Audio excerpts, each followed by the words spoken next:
¿Cómo están? Estamos ya arrancando nuestra sobremesa online del día de hoy, abril 20 del 2020.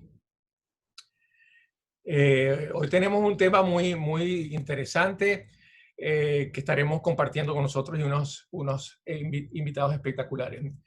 Eh, este evento es traído por la Venezuelan American Alliance, que es una organización sin fines de lucro incorporada en el estado de la Florida con la intención de crear conciencia de la situación social, política y económica en Venezuela, en el gobierno y en la población de los Estados Unidos. Abogar por la legislación, regulación y programas para apoyar y promover la libertad, la democracia y los derechos humanos para la población y la diáspora venezolana y ayudar a recuperar el camino a la prosperidad. Hoy tenemos como invitados especiales a 3 activistas ciudadanos de excelentísima trayectoria. Tendremos a Tomás Páez, quien es graduado en Sociología de la Universidad Central de Venezuela, con un doctorado en la University College London, es consultor internacional, es autor y coautor de más de 20 textos de temas de estrategia, calidad y productividad, y actualmente es coordinador del proyecto global en el Observatorio de la Diáspora Venezolana. Tendremos también a Vilma Petrash, quien es graduada en Estudios Internacionales de la Universidad Central de Venezuela con una maestría en Asuntos Públicos y próximamente un doctorado en Educación. Ha sido profesora en prestigiosas universidades de Venezuela y los Estados Unidos y actualmente es profesora de Ciencias Políticas y Relaciones Internacionales para el Miami-Dade College. Tendremos a Vladimiro Mujica, quien es graduado en Química de la Universidad Central de Venezuela y doctor en Química Cuántica de la Universidad Uppsala. Su carrera profesional se la ha dedicado a la materia en temas de físico-química y en las áreas de electrónica molecular y nanociencias, lo cual ha compartido con la escritura de artículos para importantes publicaciones en Venezuela. Es coautor de La Rayuela de Pablo y actualmente es profesor de la Universidad Estatal de Arizona. Estos 3 brillantes venezolanos que nos acompañan hoy son además extraordinarias referencias de lo que se puede hacer por Venezuela como ciudadanos activos en el extranjero. Los miembros de la Junta Directiva de Venezuelan American Alliance estaremos coordinando esta videoconferencia. María Antonieta Díaz, presidenta, Luis David Ramírez, vicepresidente, y quien les habla, Jorge Fernández, tesorero. Nos sentimos honrados con su presencia el día de hoy. En cuanto a la dinámica de nuestra actividad de sobremesa online, trataremos de que esta sea eficiente e informativa. Nuestros invitados especiales tendrán 5 o 6 minutos cada uno para desarrollar sus ideas de arranque acerca de las preguntas que todos nos hacemos. ¿Cuántos somos y dónde estamos? ¿Qué podemos hacer en nuestras comunidades? ¿Cómo podemos contribuir con nuestro país? ¿Y por qué es importante la participación de la diáspora? Posteriormente iremos realizando en esta sobremesa con unas interacciones con los panelistas y preguntas que nos pueden hacer todas las personas que se inscribieron a través de Zoom usando el icono, un botón que dice QIA, para escribir sus preguntas y las estaremos revisando y respondiendo en vivo. Los invitamos a que posteriormente nos visiten a nuestra página web, que es venezuelanamericanalalliance.org, y nos sigan en las más importantes redes. Ahora dejo con ustedes a María Antonieta Díaz y Luis Ramírez para dar inicio a esta sobremesa de hoy. Hola amigos, bienvenidos. Muchísimas gracias a los panelistas por acompañarnos hoy. En Venezuelan American Alliance nos sentimos muy complacidos y orgullosos de tener esta conversación sobre la participación y la importancia de la participación de la diáspora en la reconstrucción de Venezuela. Muchísimas gracias por estar aquí con nosotros y los dejo con Luis Ramírez.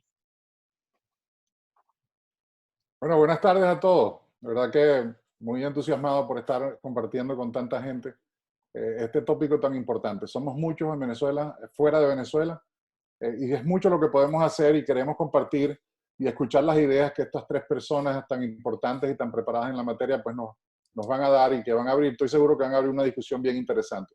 Muchas gracias a los panelistas, muchas gracias a todos por acompañarnos.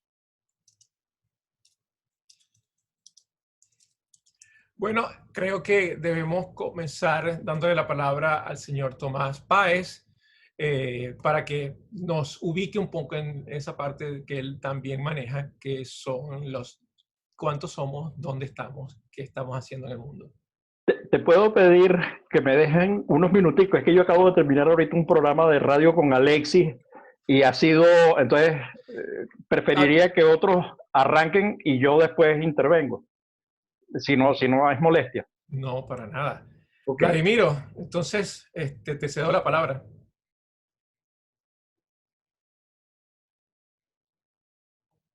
Bueno, primero que todo, gracias por la oportunidad de estar aquí con ustedes. Los dos panelistas que están junto conmigo, que son viejos amigos, casi que no me aventuro a decir cuán viejos. Tomás, más viejo, porque Tomás y yo fuimos al mismo liceo, Carlos Zuleta, y después estuvimos en muchas otras cosas juntos en la universidad. Y a Vilma la conocí de la sociedad civil. Ahora estábamos recordando las caminatas extensas por Caracas en los tiempos de la coordinadora y de muchas otras cosas que se hicieron. Y de Vilma un tanto perdida en la Cota 1000, escuchando disparos. Bueno, y gracias por supuesto a Venezuelan American Alliance por crear esta oportunidad. Bueno, yo lo primero que quisiera decir es que yo cuando se empezó a llamar a los venezolanos fuera de Venezuela, la diáspora, yo inicialmente tenía mis reservas y las sigo teniendo respecto al uso de ese término, que por supuesto ya es irreversible, ya así es como se llama la diáspora. Y sobre todo porque digamos, las primeras referencias a la palabra diáspora, que significa dispersión tanto en hebreo como en griego, están en la Biblia, en Deuteronomio, están las primeras referencias a la diáspora. Y el asunto es que la diáspora implicaba un castigo y una recompensa. El castigo era haber salido de Israel, bueno, de las tierras que hoy llamamos Israel, y la recompensa era eventualmente el retorno. Entonces, a mí, cuando hablamos de la diáspora, yo también quería hablar de la recompensa, porque para nosotros la recompensa es eventualmente retomar la interacción con Venezuela. Entonces, yo me he ocupado en varias cosas de llamarnos, está bien, somos la diáspora, pero está el hogar, está la casa que es la casa del retorno. Digo esto porque el término diáspora tiene un origen y una etimología muy interesante hasta cuando se empezó a usar en el sentido moderno. Pero hay otra razón para eso, que es que en Venezuela se ha ido creando, desafortunadamente, una percepción, sobre todo en mucha gente joven, que participa en la resistencia, vamos a llamarlo así, en la resistencia al régimen de Maduro, de que la gente que ha salido de Venezuela, en cierta manera, voy a exagerarlo, ¿ok? Para exageración pedagógica, en cierta manera no hace falta. Es decir, hay frases que le hemos escuchado a gente en Venezuela diciendo, bueno, mayores de 50, los que se fueron, en realidad, los que nos quedamos con la carga de lo que hay que hacer en Venezuela, fuimos nosotros, los jóvenes que están allá. Entonces, ¿qué pasa? Que esa percepción es profundamente equivocada, no por restarle mérito de ninguna forma a quienes han tenido la tarea de hacer lo que han estado haciendo en Venezuela, sino porque yo quisiera pensar de los venezolanos que estamos fuera de Venezuela y los venezolanos que están en Venezuela como un mismo pueblo. Porque a la hora de tratar de reconstruir, que es ahora el tema de esta conversación, de reconstruir Venezuela, son tan necesarios los que están allá como los que estamos afuera. Y entonces, yo por eso tengo, ya lo he expresado, pues mis reservas respecto a eso. Ahora, dicho eso, y asumiendo el tono de Tomás, pues eso es una cosa, eso fue una jugada de Tomás no hablar de primero, pero no importa. Asumiendo el término de Tomás, el de llamarlo la diáspora. Ahora viene, ¿qué nos corresponde hacer? Bueno, nosotros tuvimos, una de las cosas que nos corresponde hacer es organizarnos. Nosotros hace 2 días tuvimos en Venezuelan American Alliance, es un ejemplo. Nosotros hace poco tuvimos una reunión en Casa Venezuela, Arizona, de la cual yo soy uno de los directores. Ese es otro ejemplo, y estuvimos discutiendo que nos correspondió organizarnos para poder actuar en por lo menos 5 áreas: el área política, el área educativa, el área cultural, el área de protección a los venezolanos en condiciones de asilados y refugiados en Venezuela, y el área de solidaridad con Venezuela. Digamos que son 5 áreas importantes para cualquier organización de venezolanos. Y sobre todo poder interactuar entre nosotros de una manera constructiva. Porque los venezolanos, digamos, aquí elaborando genéricamente, tenemos lo que yo llamaba en esa reunión de Casa Venezuela el pecado original. ¿Cuál es nuestro pecado original? Dividirnos sin tener nada en la mano. Pelearnos por una botella vacía. No ser capaces de trascender las diferencias personales. Es decir, el caso de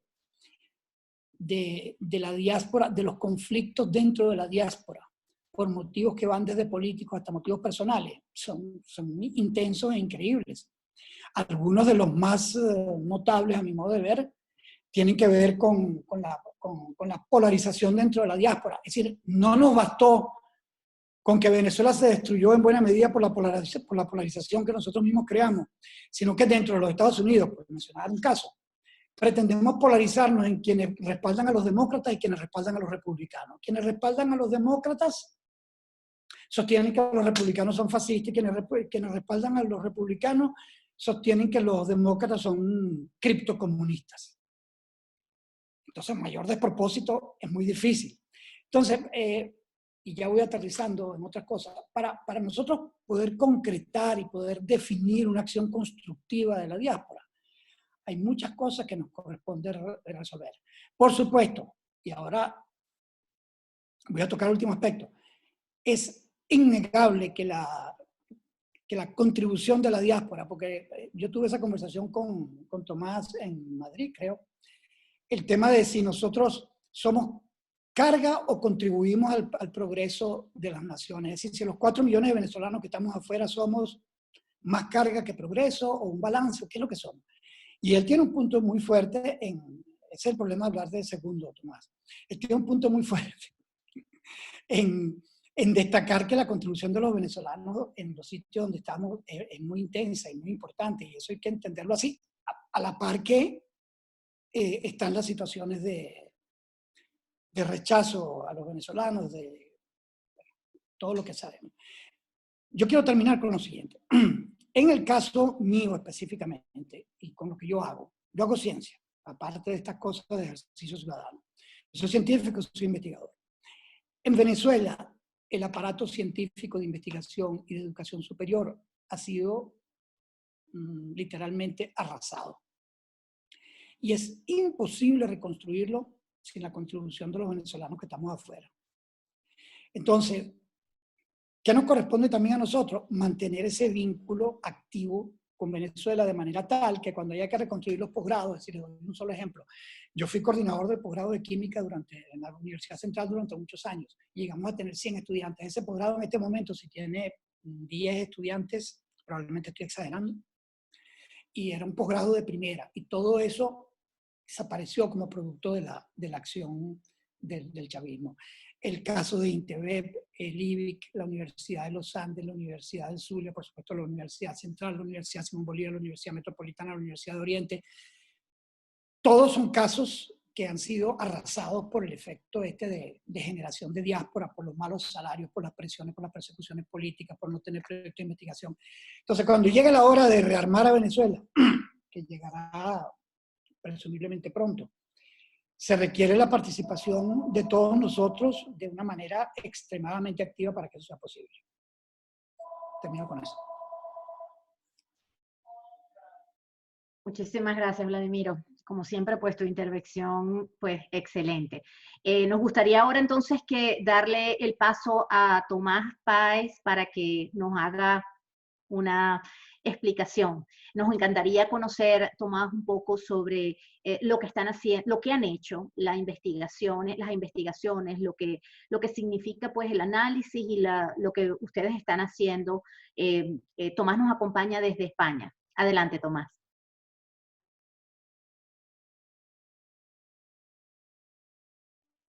No lo oímos, no se oye nada.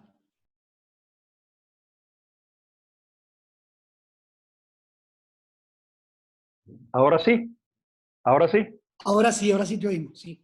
Ok, que no fue ninguna trampa, de verdad que fue intenso, fue un sabroso la entrevista con Alexis en relación con su último libro, que se llama Tierra Tuya, y además estábamos recordando que murió Emeterio hoy, ¿no? Emeterio Gómez, y bueno, el impacto que eso significa para nosotros, una persona muy querida y bueno, que hay que hacer cosas. Pues estábamos pensando en voz alta a través del programa qué hacer con Vilma. ¿Cómo estás?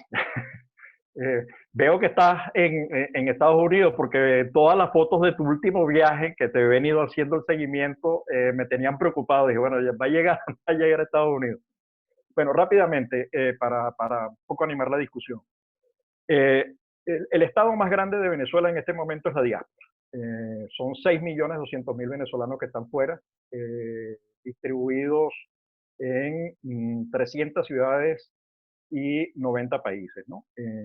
Hago el énfasis ciudades porque la gente no migra a países, no se migra a Colombia, se migra a Cúcuta, a Bogotá, a Cali, a Medellín, a Barranquilla o a Callao, y los impactos son diferenciales.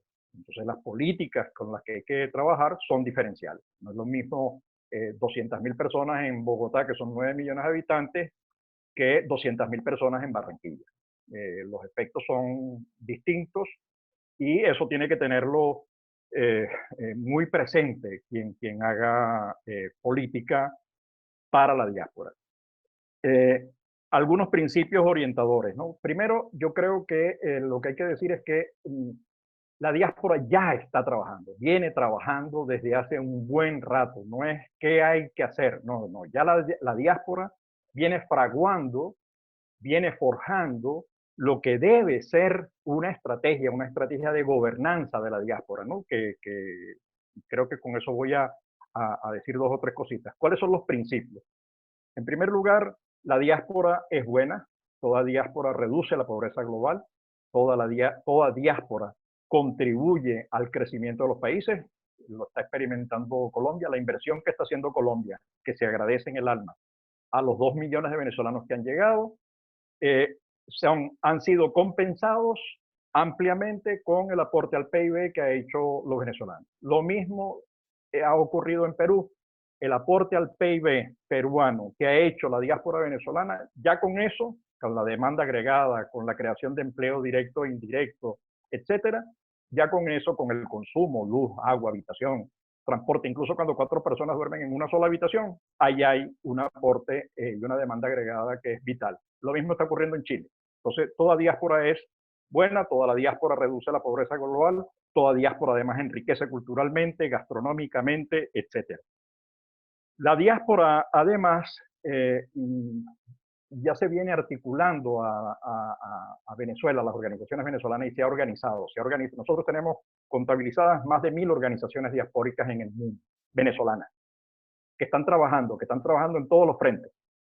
En el frente 1 de recepción de los venezolanos, orientación legal, apoyo jurídico, apoyo en albergues, en refugios, alimentos, etcétera, a los que llegan, orientaciones de trabajo, etcétera. En la documentación, en lo que llaman las 3D, documentación, divulgación y difusión del tema Venezuela, digamos, lo que se hace trabajo en las universidades, en los parlamentos locales, en los parlamentos regionales, en los parlamentos internacionales. Pero además trabajan produciendo información, documentos, libros, textos, materiales en las universidades francesas, en las universidades españolas, en las universidades alemanas, en encuentros en Estados Unidos, en la Florida International, digamos, en todos lados. Por eso nosotros decimos que la diáspora no es el problema, sino es parte de la solución. Es parte de un activo que tiene el país y que tienen los países de acogida.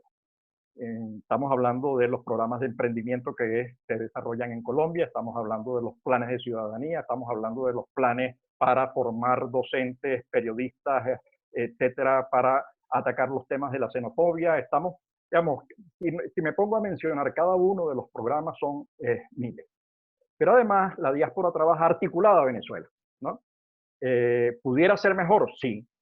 ¿Pero hay articulación? Sí, nosotros estamos trabajando con Ingeniería y Hábitat, con la Academia de Ingeniería y Hábitat, en el tema del arco minero. Entonces tenemos un grupo de ingenieros en Alemania que han venido haciendo un trabajo con el Parlamento Europeo, con el Parlamento Alemán, con los parlamentos locales y buscando recursos en algunas de las fundaciones para ver cómo hacemos para que cuando llegue el día 1 no haya ¿qué hacemos ahorita? No.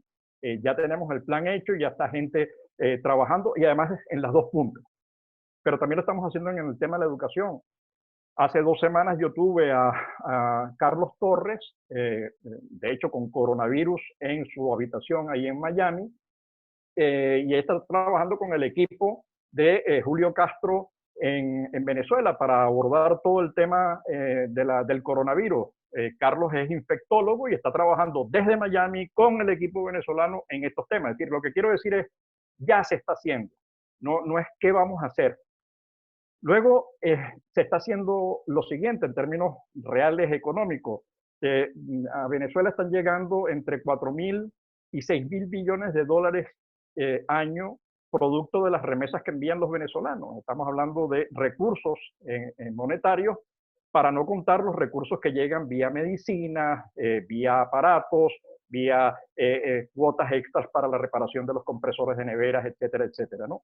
Entonces, lo que tenemos que entender es que hay una nueva geografía. Hay un montón de venezolanos que están fuera, incluso con el coronavirus, que va a generar, que ya está generando problemas, está generando problemas de desempleo, problemas de empresas pequeñas y medianas cerradas, y eso está afectando a muchos venezolanos que están viviendo y trabajando en pequeñas y medianas empresas o trabajando también en la informalidad.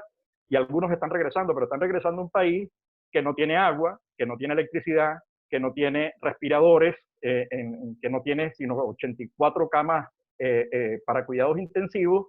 Es decir, se van a encontrar con un país que está en peores condiciones porque es la triple pandemia en el caso venezolano. Es la del coronavirus, el impacto económico y social y además el impacto del socialismo del siglo XXI. El orden es al revés. Comenzamos con el socialismo del siglo XXI.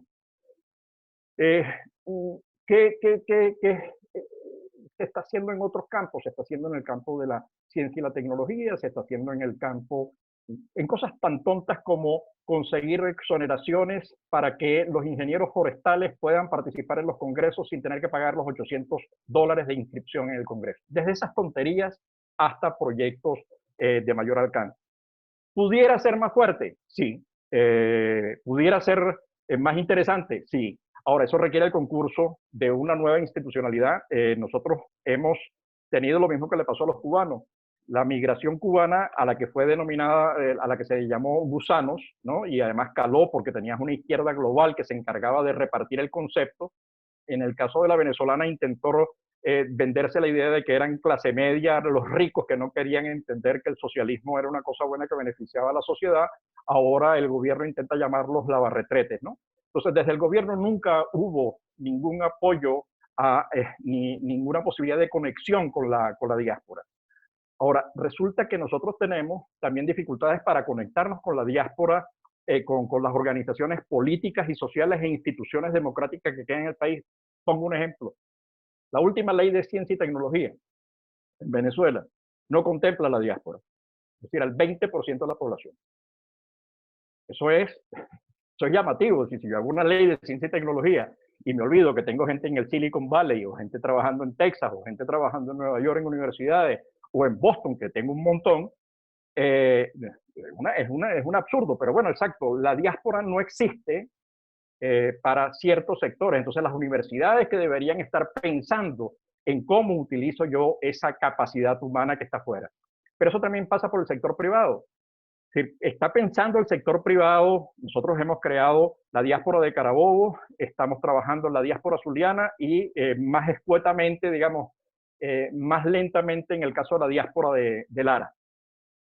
Un poco pensando que el sector privado debería tener ubicados capacidades para negocios, inversiones, mercados, tecnología, etcétera, que lo va a requerir con urgencia. Entonces, yo no sé si me estoy pasando de tiempo, pero un poco para terminar, la idea es, tenemos una nueva geografía, tenemos una nueva realidad, tenemos un activo humano, además, al 101% de acuerdo a todas nuestras encuestas revalidadas con un estudio reciente que hicimos para el mundo de la ciencia y la tecnología, que vamos a publicar unas cosas en ese terreno, rompiendo con las nociones de fuga de cerebro, etcétera, diciendo que eso no es una, casi que es una gafedad seguir hablando de fuga de cerebro. Entonces, ¿cómo hacer que los factores democráticos en Venezuela, estoy hablando de universidades que pudieran utilizar los recursos, gremios empresariales, gremios profesionales, las academias, tienen que estar comenzando a pensar en que tú no puedes dejar fuera del país al Estado más grande de Venezuela? Termino aquí para después hacerlo vía preguntas, intercambios, etcétera. Así que gracias a todos por esta oportunidad para ir intercambiando ideas. Gracias, Tomás. De verdad que excelente toda la información que nos das y la data que manejas. Yo creo que todos estamos bastante asombrados de que realmente haya todos estos análisis y estos estudios y la importancia y relevancia y el impacto que la diáspora puede tener. Ahora vamos con Vilma Petrash, que nos va a dar sus comentarios. Adelante, Vilma. Bueno, en principio, primero les quiero agradecer a todos por esta oportunidad de poder interactuar. Contigo, Tomás, me encanta porque te sigo con mucho detenimiento. Me parece que informas y haces una labor de patria globalizante, excelente, y de verdad te lo apreciamos todo. A Vladimiro porque, bueno, no solamente lo quiero, sino que fue de los primeros marchantes que estuvimos juntos en medio de gases lacrimógenos, cuando mucha gente decía que lo que nosotros hacíamos desde la sociedad civil no era tan importante y que éramos una minoría, y resultó que la mayoría de la nación hoy por hoy está sufriendo las consecuencias de nuestra escala democrática. Yo diría un poco más de eso, porque yo quiero explicar y no quiero ser alarmista, pero realmente nosotros hemos vivido un proceso de desintegración nacional inédito en la historia, digamos, de los países del mundo, ¿ok? Y por otra parte, por supuesto, a la organización que nos está invitando hoy, una organización que está trabajando, sobre todo bipartidistamente, que creo que es el principio de cualquier proceso también, digamos, de solución desde otros países, que no nos polaricemos en la búsqueda de soluciones, porque precisamente para lograr la salida de la catástrofe humanitaria multidimensional que se vive en Venezuela, necesitamos el apoyo y el concurso de todas las fuerzas de los países donde estemos, incluyendo, evidentemente, en este caso en Estados Unidos, por ejemplo, los dos partidos que representan el bipartidismo del sistema político de este país, y lo mismo podríamos recomendar con otras naciones. Pero ese era el punto. Yo quería apuntar sobre todo esta última parte, porque debo decir que yo me quedé corta con las cifras, porque Tomás nos acaba de actualizar con el tema de cuántos somos en el mundo hoy, la dispersión de la nación. Y sí me parece apropiado, más allá de la presentación inicial que hizo nuestro querido Vladimiro, utilizar el término diáspora, porque implica una nación que está desperdigada por el mundo y que por distintas razones ha venido coordinándose dentro de un proceso que inevitablemente tiene que ser atomizado, porque somos mucha gente que además, como ustedes saben, desde el 2014, el incremento fue de 8.000% de venezolanos solicitando estatus de refugiado. O sea, el incremento se produjo también en un proceso explosivo, porque yo pertenezco, por ejemplo, a la primera generación de personas que fuimos los exiliados, digamos, originarios, si se puede decir. Yo salí en el 2004 por persecución política, y éramos un grupo relativamente pequeño, manejable, con cierta experiencia. Muchos de nosotros veníamos del campo del activismo político ciudadano, o directamente, yo diría más ciudadano que de partidos políticos, y sin embargo fuimos probablemente los pioneros en ir alertando en distintos momentos, cuando la comunidad internacional no solamente no nos creía, sino que daba por sentado que dentro de esa visión minimalista de la democracia, lo que sucedía en Venezuela, Chávez ganando y el proceso chavista ganando elecciones, de una manera masiva y todo este proceso que fue el gradual desmantelamiento de la nación, pues nosotros estábamos siempre en desventaja. ¿Cuál es la ventaja dentro de la tragedia que tenemos hoy? Que estamos hablando de 6.200.000 personas, como nos lo apunta Tomás, que somos demasiadas personas para no ser tomados en cuenta, y que por lo tanto la presión que nosotros desde nuestros distintos países donde estemos situados por situaciones, ya sea de exilio, como en mi caso, de inmigración forzosa, como es el de la gran mayoría hoy de los venezolanos, pues tenemos una posibilidad desde nuestros distintos espacios de poder aportar. Por ejemplo, yo les voy a poner en mi ejemplo particular, básicamente porque a veces hablando desde nuestra propia experiencia podemos ilustrar mejor. Yo soy profesora de Relaciones Internacionales y Ciencias Políticas. ¿Cuál es mi papel, tutor, en este momento? Formar ciudadanos también aquí en una democracia como esta, muchos de los cuales son muchachos que vienen de otros países y muchos, por cierto, han sido venezolanos. Mi papel es no solamente enseñarlos, sino inculcarlos esos valores democráticos necesarios que van a ser fundamentales, porque tenemos que reconstruir la cultura política democrática de una nación que, como ustedes saben, precisamente porque perdimos el valor, no de la ciudadanía como sentimiento, sino el valor de organizarnos como nación. No teníamos tampoco esa tradición de acción colectiva que creo que la apuntó muy bien Vladimiro al principio y que a veces nos afecta también en las organizaciones del exilio. Pues esa enseñanza es fundamental, que aprendamos a coordinar y a trabajar juntos, más allá de las motivaciones políticas particulares, más allá de las preferencias políticas particulares, más allá porque tenemos que entender que el fin superior que nos debe, digamos, a inspirar a cada uno de nosotros, el fin superior tiene que ser la reconstrucción, y creo que es el motivo de esta charla que estamos teniendo hoy, la reconstrucción de una nación que como ninguna nación del hemisferio, porque debo decir, y lo vuelvo a repetir como internacionalista, como ciudadana, es el primer caso de desintegración nacional de una nación en el siglo XXI, y probablemente si lo miramos hacia atrás, pocas naciones han tenido este nivel de desintegración que ha sufrido Venezuela. De manera que el aporte que podemos hacer cada uno de nosotros es muy importante, y les voy a poner otro ejemplo. A mí me contactó recientemente, yo no estoy tan activa como está Vladimiro, no estoy tan activa y mucho menos como Tomás, inclusive como mi querida amiga María Antonieta y Jorge, y los que estamos aquí presentes, Luis, estoy activa desde mi ciudadanía como venezolana comprometida, porque aunque yo haya tenido que optar por buscar un refugio nacional en otra nación, e inclusive nacionalizarme para darle una nación a mis hijos, no quiere decir que mi nación originaria no sea mi prioridad. Venezuela es el dolor permanente de cada uno de nosotros. Y les voy a decir esto porque recientemente fui contactada por una persona con la cual tengo alguna relación importante, de hecho una relación familiar, pero su hijo, por ejemplo, eso es para explicarles cómo podemos contribuir desde nuestra propia particularidad. Está haciendo una tesis y necesitaba datos porque su tesis fundamental es sobre el proceso inflacionario en Venezuela y cómo ayudar al proceso de reconstrucción económica de la nación. Es un joven que está en la Universidad de Yale, venezolano, va a defender su tesis el 24 de abril. ¿Cuál fue mi pequeño aporte y papel? Ponerlo en contacto con las personas que podían tener información, porque la data que se tenía sobre la economía venezolana, que tampoco era confiable, era hasta el año 2015.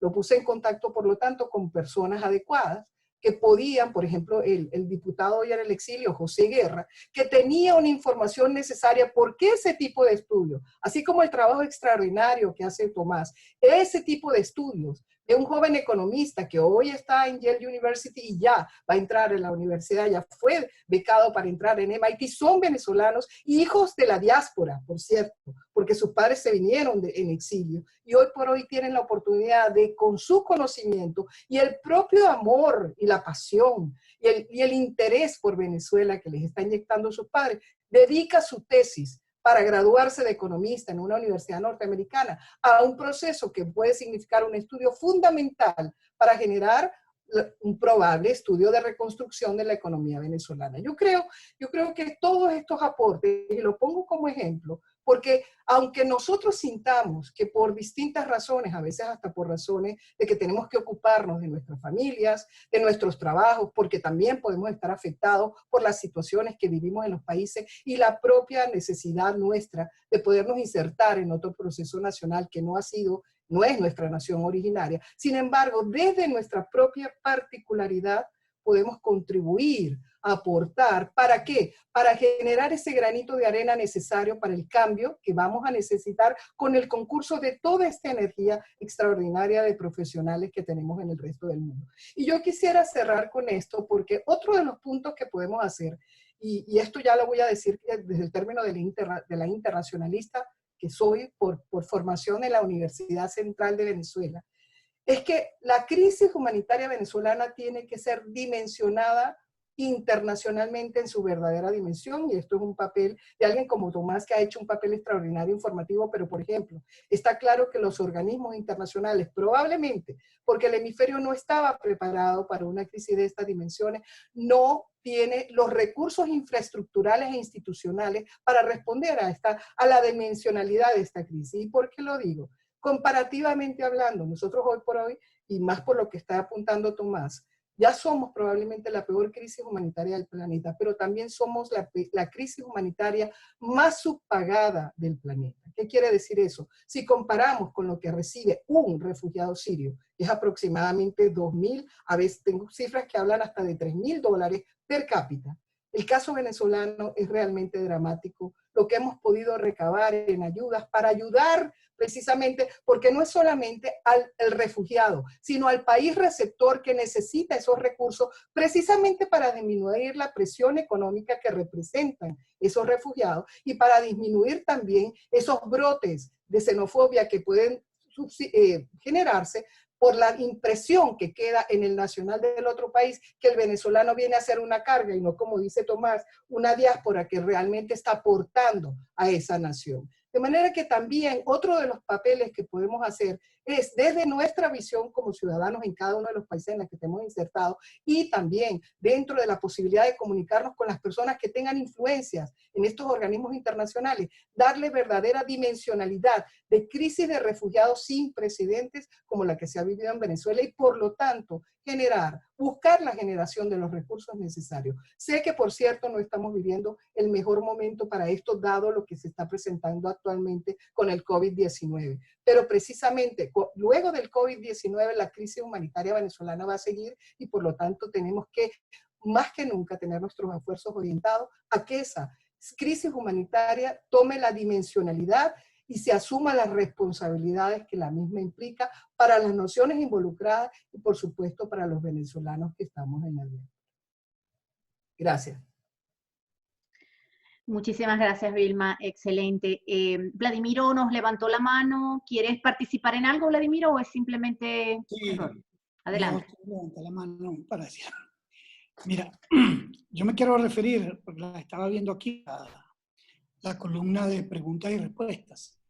Una pregunta que hace Iván Ramos sobre el tema de la inscripción en el registro electoral y cómo es la participación. Pues es un tema que no lo tocamos ninguno, pero que es extremadamente importante. Es decir, si se da cualquier esquema de nombramiento de gobierno de transición, de nombramiento de un nuevo tribunal electoral que permita las elecciones que vienen ahora en la Constitución o las que se acuerden, que no están en este momento en la Constitución, pero que por supuesto podrían resultar de un acuerdo político, que es una elección presidencial. En cualquier caso, pero de manera brutal, en el caso de una elección presidencial, yo no sé si Tomás ha hecho la cuenta, pero de los 6 millones a los que él se refirió, 6.200.000, las cuentas que yo he escuchado es que probablemente el 30-40% están habilitados para votar y probablemente estoy quedando corto. Es decir, que estamos hablando de entre 1.200.000 y 1.500.000 votantes que no están registrados para votar fuera de Venezuela. Si uno entiende el volumen de ese número, se da cuenta de que ese número puede ser absolutamente decisivo en una elección presidencial. El tema de las parlamentarias es otra historia por las características de las parlamentarias. Pero en el caso de una elección presidencial es absolutamente así. Entonces, cualquier movilización en esa dirección requiere que se produzca una movilización de la diáspora en conjunto con las autoridades encargadas, pues en este caso las autoridades del gobierno interino, es decir, y por supuesto requiere de una red, de un acuerdo en Venezuela para que eso se pueda hacer, porque el hacer eso requiere de una resolución específica o bien de la sala electoral de la Corte Suprema o un acuerdo político, es decir, la ruta para eso no está diseñada en este momento, no basta con estar registrado en una embajada, sobre todo además que en el caso, por ejemplo, de los Estados Unidos, ese registro, poderlo hacer en este momento es extremadamente difícil, como le hemos hecho, como le hemos oído al embajador Vecchio en varias oportunidades. Lo otro que yo quería mencionar en la dirección de la misma pregunta es que en conexión con, con toda la parte política de la situación venezolana, por ejemplo, el esfuerzo que hizo Venezuelan American Alliance en promover lo del caucus en los Estados, en Washington, es muy importante, porque eso supone que los venezolanos tienen acceso, sobre todo quienes tienen doble nacionalidad, tienen acceso a legisladores estadounidenses, tanto regionales o en los estados, como los legisladores federales. Y no se puede exagerar la importancia de eso. Nosotros en eso hemos sido tímidos. Hay ejemplos en la otra dirección, en Florida, etc. ¿Y por qué menciono esto en relación con la pregunta? Porque el tema de elecciones justas y de un registro también depende nuevamente, en parte, de que nosotros tengamos una aproximación bipartidista al problema. Nosotros necesitamos el apoyo de los demócratas y de los republicanos para muchas de las cosas que hay que hacer. Y esto también en conexión, por supuesto, la actividad regional es otra actividad de presión sobre los legisladores que se puede hacer. Y en el caso de Florida, por ejemplo, no sé las cuentas de Tomás, pero la última vez que yo supe eran cerca de 250.000 de venezolanos y probablemente me estoy quedando corto. Y entonces eso da una fuerza electoral importante entre quienes tienen doble nacionalidad. Lo otro, el último que no quiero dejar pasar, a tono de chanza también, lo que dije al comienzo sobre que lo de tomar una trampa es una broma, Tomás. Para que no, para que, yo sé que era una simple broma. ¿Ok? Bueno, ya, eso es lo que quería decir.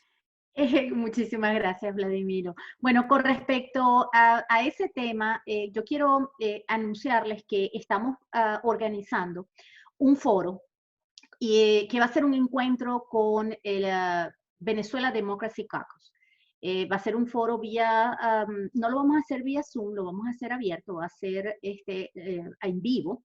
Estamos convocando congresistas de Florida, de Texas y de Nueva York, New Jersey, que son parte del Venezuela Democracy Caucus, para que podamos tener la oportunidad de conversar sobre diferentes tópicos. Así que aprovecho esta oportunidad para decirles que lo estamos organizando, estamos esperando las confirmaciones, tenemos ya varios congresistas confirmados, vamos a tratar de que al menos haya unos 4 o 5 congresistas de las diferentes zonas donde hay mayor concentración de venezolanos. La idea es que hagamos unos planteamientos concretos de cosas que les interesa a nuestra comunidad. Tenemos varios líderes que nos han manifestado temas relevantes y queremos usar esa plataforma en ese momento para hacer un planteamiento en conjunto a miembros del caucus y que eso nos pueda ayudar a potenciar, que es la idea de todo esto, el mensaje. Okay, así que estamos trabajando en eso durante esta semana, muy posible ya mañana, tengamos confirmaciones y en cuanto tengamos las confirmaciones, vamos por todas las redes a anunciarles el día y la hora. Es para la semana que viene que lo estamos programando, así que estén pendientes. Va a ser en la noche, la idea es que pueda la mayor cantidad de gente participar y va a ser, va a estar en vivo por Facebook y por YouTube. Así que van a tener la oportunidad abierta de estar allí y de participar. Así que bueno, le voy a dar la palabra a Tomás que había dicho y luego Vilma, entras tú.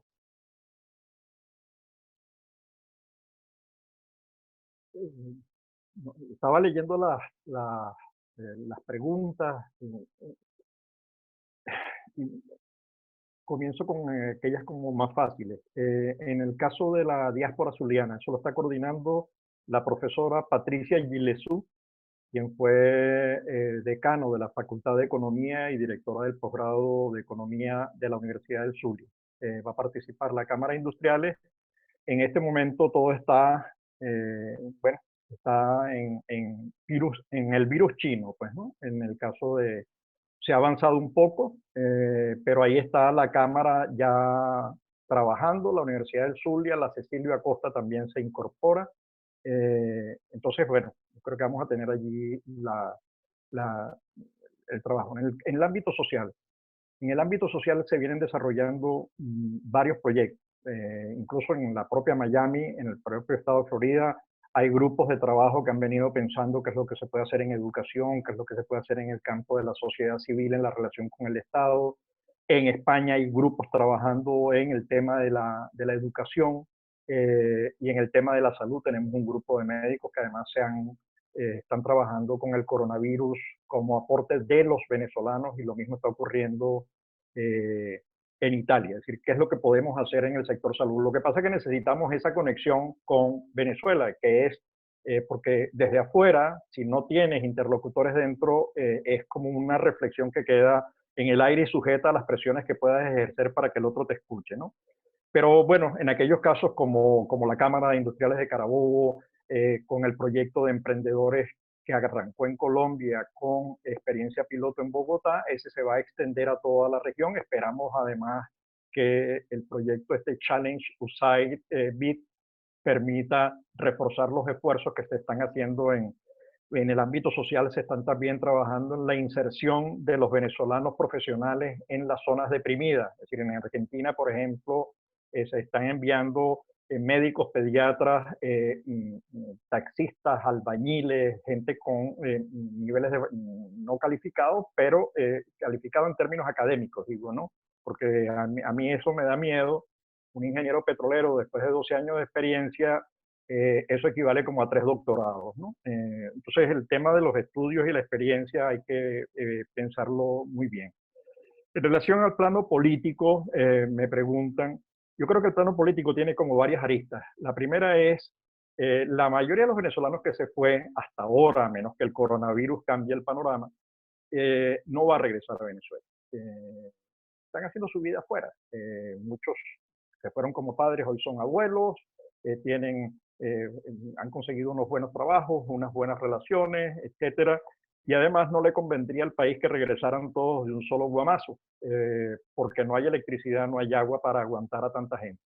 Entonces, ¿qué es lo que está planteado en el terreno político? Que la gente de la diáspora, y apareció en el estudio sin buscarlo, estoy hablando del año 2015, 2014 realmente, porque ahí empezamos a hacer las primeras entrevistas a profundidad.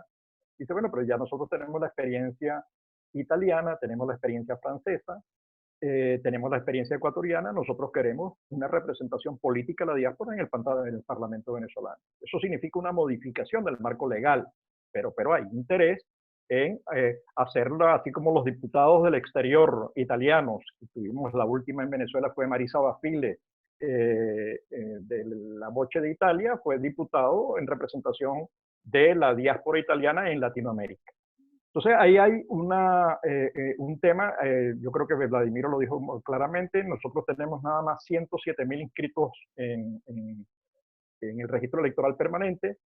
Estamos hablando en el ejercicio de votación que se hizo en el año 2016, 2017, fue en julio.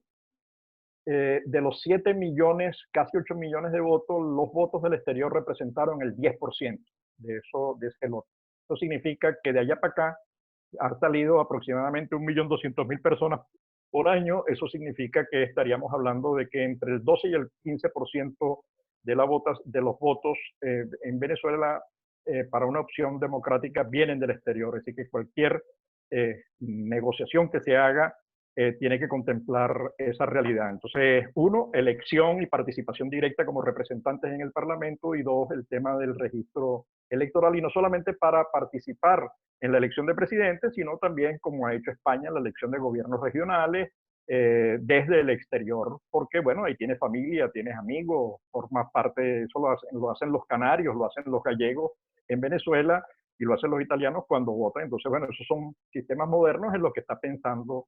Me han hecho otras preguntas, es verdad.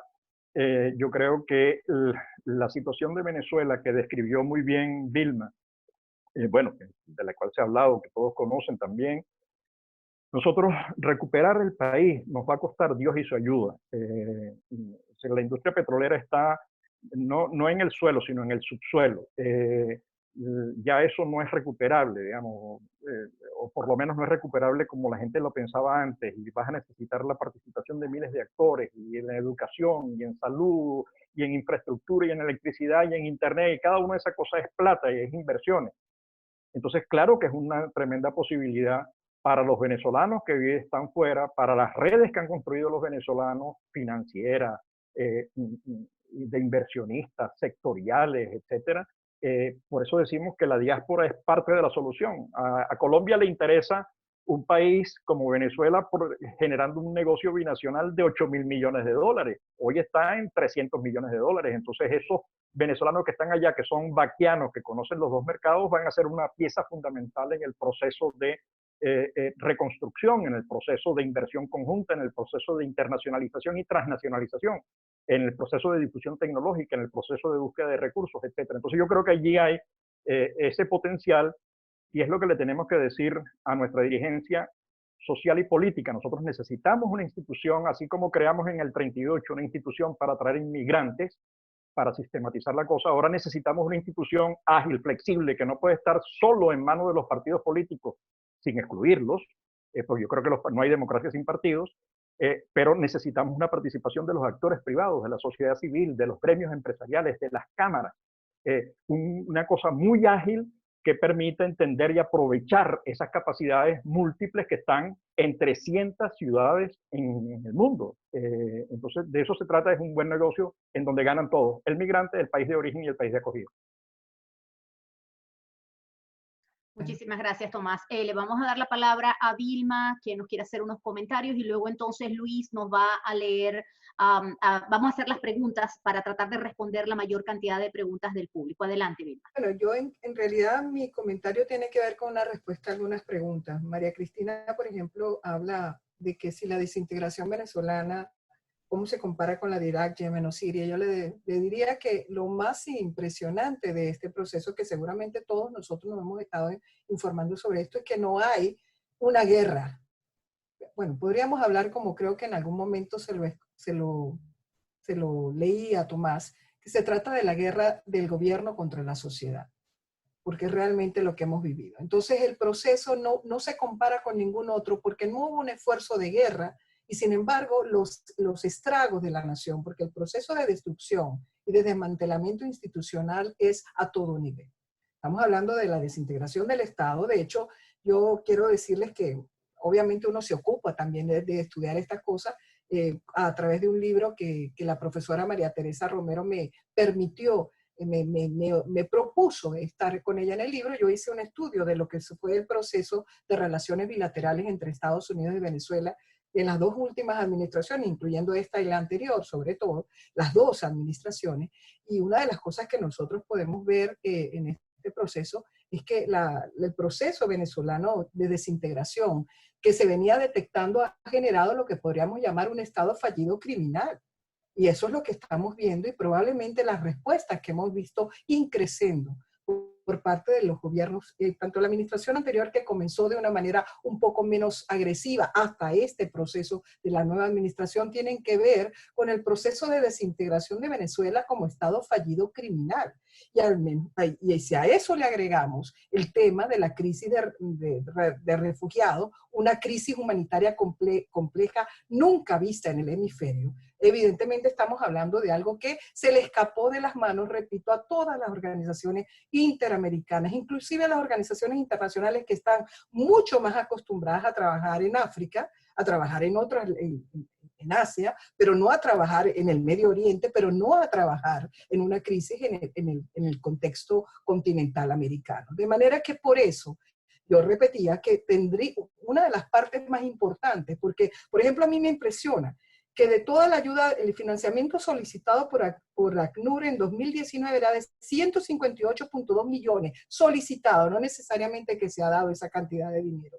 Mientras que la crisis iraní, de Siria, ha tenido más de creo, 6.000, perdón, estoy probablemente quedándome corta, miles de millones de dólares. Estoy hablando de una cifra que en este momento no les puedo dar el número exacto, pero miles de millones de dólares que, repito, per cápita implica más de 2.000 a inclusive, según algunos cálculos, hasta 3.000 dólares per cápita por refugiado. Eso no ha pasado con la situación de los venezolanos. ¿Qué pasa? Cuando un país recibe esa cantidad de refugiados y se empieza a generar una presión, como ha pasado con Colombia, que ha sido sin duda, y en eso lo apuntó muy bien Tomás, el país que más generosamente nos ha recibido, pero tener 2 millones de refugiados en el país sin duda genera una presión muy importante a nivel de los servicios sociales, a nivel de la economía y más allá del aporte que sin duda los venezolanos hacen, porque una de las cosas que ha demostrado el pueblo venezolano cuando le ha tocado vivir estas situaciones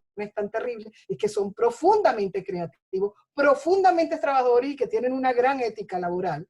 Pero de todas maneras hay una presión real sobre el país, por lo cual la asistencia al país receptor de esos refugiados es fundamental.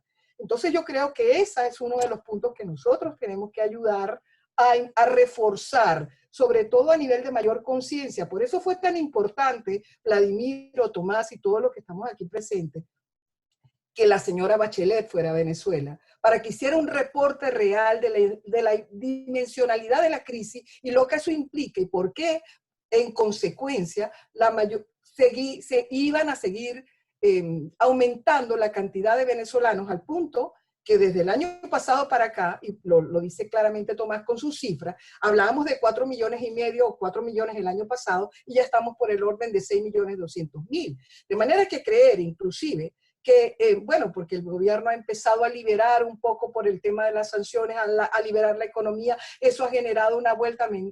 O sea, es cierto que algunos han vuelto, pero muchos han seguido yéndose, porque la realidad es que el país no tiene las condiciones para tener a muchas personas dentro del país que optan por salir del país para poder mantener a su familia. De hecho, creo que de nuevo lo apuntaban también nuestros compañeros, las redes de refugiados se han convertido en un punto central para generar una base económica para las familias que están en Venezuela. De manera que esta es una realidad que estamos afrontando. Y otra cosa que quería apuntar, me preguntaba alguien que por qué teníamos que trabajar bipartidistamente si el gobierno anterior de otra administración no había ayudado. Lo cierto, señores, no, recuerden, primero nosotros vivimos en Estados Unidos, es un país donde hoy los poderes están divididos. El Congreso, por ejemplo, la Cámara de Representantes está dominada por el Partido Demócrata, el Senado está dominado por el Partido Republicano, se necesita acuerdo bipartidista, por ejemplo, para pasar un TPS para los venezolanos, que es tan fundamental, para los venezolanos que están aquí, que tengan algún tipo de seguridad con su permanencia, y bajar el nivel de ansiedad que viven los refugiados venezolanos que, por ejemplo, no tienen ese tipo de protección. Y para eso necesitamos apoyo bipartidista para muchas de las acciones. Y por eso el papel de esta organización, que para mí es pionera en muchos sentidos realmente sobre esa necesidad de trabajar bipartidistamente, se hace muy necesario. Porque finalmente, recordemos que nuestro objetivo no es cambiar la política de Estados Unidos con respecto a Venezuela, es que se refuerce en el mejor sentido para que se recupere la democracia del país con el apoyo de la principal democracia de este hemisferio y con el apoyo de otras democracias de la región. Muchísimas gracias, Vilma.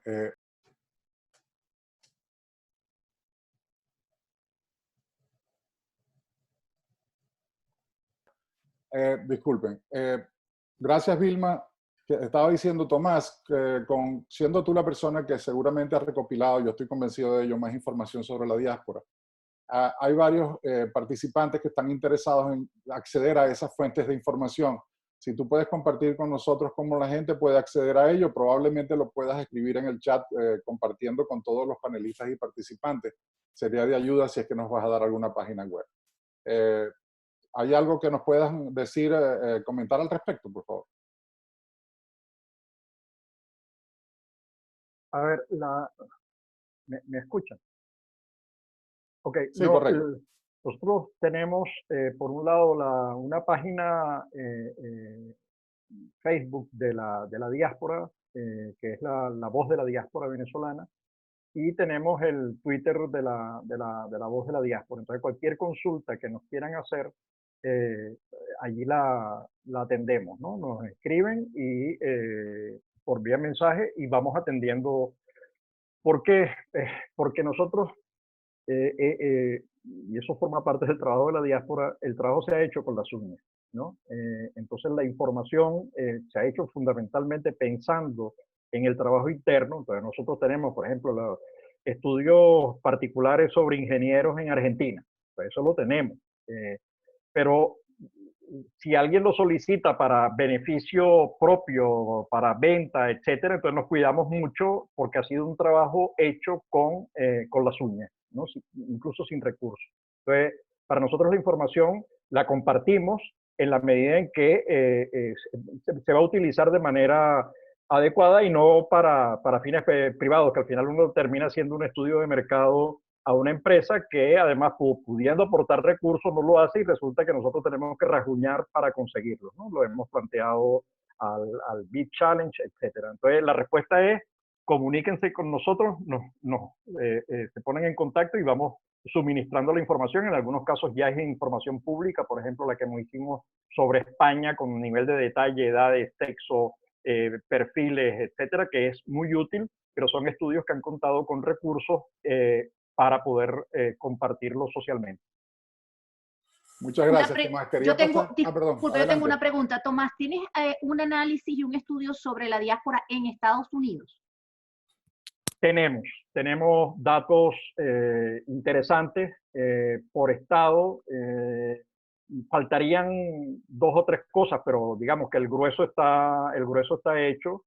Pero esa es una información, cuando nosotros buscamos, que son las horas hombres que hay que meterle al meterse en el censo con el nivel de detalle, rastreo, etcétera. Entonces, si te lo pide una empresa A y te dice, mira, yo quiero ese estudio, tú le dices, bueno, pero espérate, tú lo quieres para vender, yo lo necesito para el trabajo que estoy haciendo. Si tú lo quieres para vender, por lo menos paga algo, ¿no? Porque si no, no tiene sentido, digamos, no te va a estar trabajando de gratis, ¿no? Es un poco el principio que estamos utilizando para cuando se trata de compartir la información, que nos ha costado mucho levantarlo. Han sido 7 años de trabajo levantando la información. Claro, lo ideal sería que pudiera ponérsele precio y que si hay empresas que estén interesadas, eso sirva de tener recursos para continuar con el estudio y mantenerlo actualizado, porque además eso es dinámico, ¿no? Hay una pregunta aquí de cuántos venezolanos hay en Estados Unidos. La última número que yo he manejado es alrededor de 500,000, seguramente es más. Es más, más de 550,000. Compartiendo un poco la preocupación que se ha planteado aquí sobre la situación de la diáspora y lo limitado de la ayuda que existe para ello, tenemos acá una pregunta de Freddy Guevara. Buen amigo, entiendo el concepto de que la diáspora es una oportunidad de negocio, como las han mencionado ya, pero en estos momentos se están generando problemas graves de salud y desempleo, en especial en Latinoamérica, que ha sido la diáspora más voluminosa y más repentina que ha habido. Se necesita mucho apoyo y solidaridad hacia esos venezolanos. La pregunta es, ¿qué sugieren o qué proponen para ayudar a esos venezolanos? Caso especial con los que están pasando la frontera en Colombia de regreso a Venezuela. A ver, el tema de los venezolanos de la diáspora no es solamente en Latinoamérica, es en todo el mundo. No por casualidad Estados Unidos está colocando $2 trillones para apoyar a los pequeños y medianos empresarios. Estamos viendo a la gente en Nueva York que no puede salir y bueno, son venezolanos, pero son latinos, etcétera, son norteamericanos. Pero el problema no se reduce solo a Latinoamérica, el problema es global. Lo estamos viviendo en España. Empresas en clase mundial están solicitando ERTE. ERTE es págame Estado una cantidad para yo poder mantener el empleo provisionalmente. Eso está ocurriendo en Francia. En Francia ya hay hace 3 días, un pequeño y mediano empresario venezolano que lleva 30 años trabajando, que tiene una pequeña empresa de 10 empleos, dice, acabo de ser la empresa número 400,000 que hace solicitud de ERTE en el gobierno francés. Digamos, y por eso la discusión en Europa es cuántos recursos se van a destinar a esto. Entonces, lo que quiero decir, en primer lugar, el problema es global.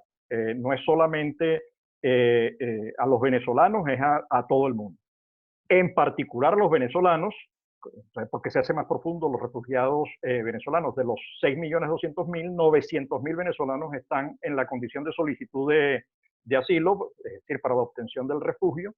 Y entonces las propuestas que se han planteado para ese tema, que se las ha planteado, primero las ha planteado ya algunas organizaciones, Cáritas, los jesuitas, ACNUR, vienen planteando, el propio Stein, el alto comisionado, reunió en la Unión Europea con la Mogherini a 300 organizaciones pidiendo recursos para este tema. Porque la asignación de la condición de refugio, como decía Vilma, significa, no 3.000, significa 5.000 euros año para un país, cada refugiado. Entonces, esos son costos que hoy no pueden asumir los países, digo europeos, pero en menor medida los latinoamericanos. Y el único país que pudiera hacer frente a algo de esto es Perú, que es el que está en mejores condiciones económicas. Entonces, aquí tiene que haber recursos destinados a todos los que están sufriendo el problema, porque en el caso de Colombia, y vuelvo, y lo puedo mencionar también para Perú, nosotros tenemos en Colombia 6 millones de desplazados internos. Sería cuenta de que alguien va nada más a apoyar a los venezolanos si tú tienes 6 millones de desplazados internos producto de las confrontaciones con las bandas armadas de la FARC, el ELN, los paramilitares, la droga, etc. Entonces tiene que ser un paquete concebido de manera tal que atienda los requerimientos de los venezolanos, pero también de las comunidades en donde ellos viven. Y por eso digo que la política tiene que ser en el plano ciudad. Y entonces los planteamientos se le han hecho al BID, al Fondo Monetario. El propio Banco Mundial está destinando en este momento para arrancar 14.000 millones de dólares, pero eso no es suficiente, vamos a necesitar muchísimos más. Esto va a requerir un acuerdo global de recursos, porque de lo contrario, la pandemia del virus chino va a llevar a una pandemia mayor económica y social, que se puede llevar muchísima más gente de la que se lleva el propio coronavirus. Muchísimas gracias. Tengo aquí una pregunta que me parece de más interesante, porque es un tema que realmente me ha parecido sumamente importante en esto de la recuperación de Venezuela. Es de Reinaldo Monque y dice: tal vez nuestra mayor pérdida o desintegración como nación responde a la pérdida de valores que surgió del clima de odio y división generado por el chavismo y ahora exacerbado por el madurismo. Considero, por otra parte, que si bien seguimos subyugados a un régimen corrupto, una vez, espero pronto, que salgamos de dicha sumisión, todo inicio de reconstrucción del país debe comenzar por refundar, recuperar, estimular y asentar los valores éticos y morales para esa nueva sociedad. En la opinión de nuestros panelistas, ¿cómo se puede y debe lograr un mecanismo de consenso hacia la recuperación de dichos valores?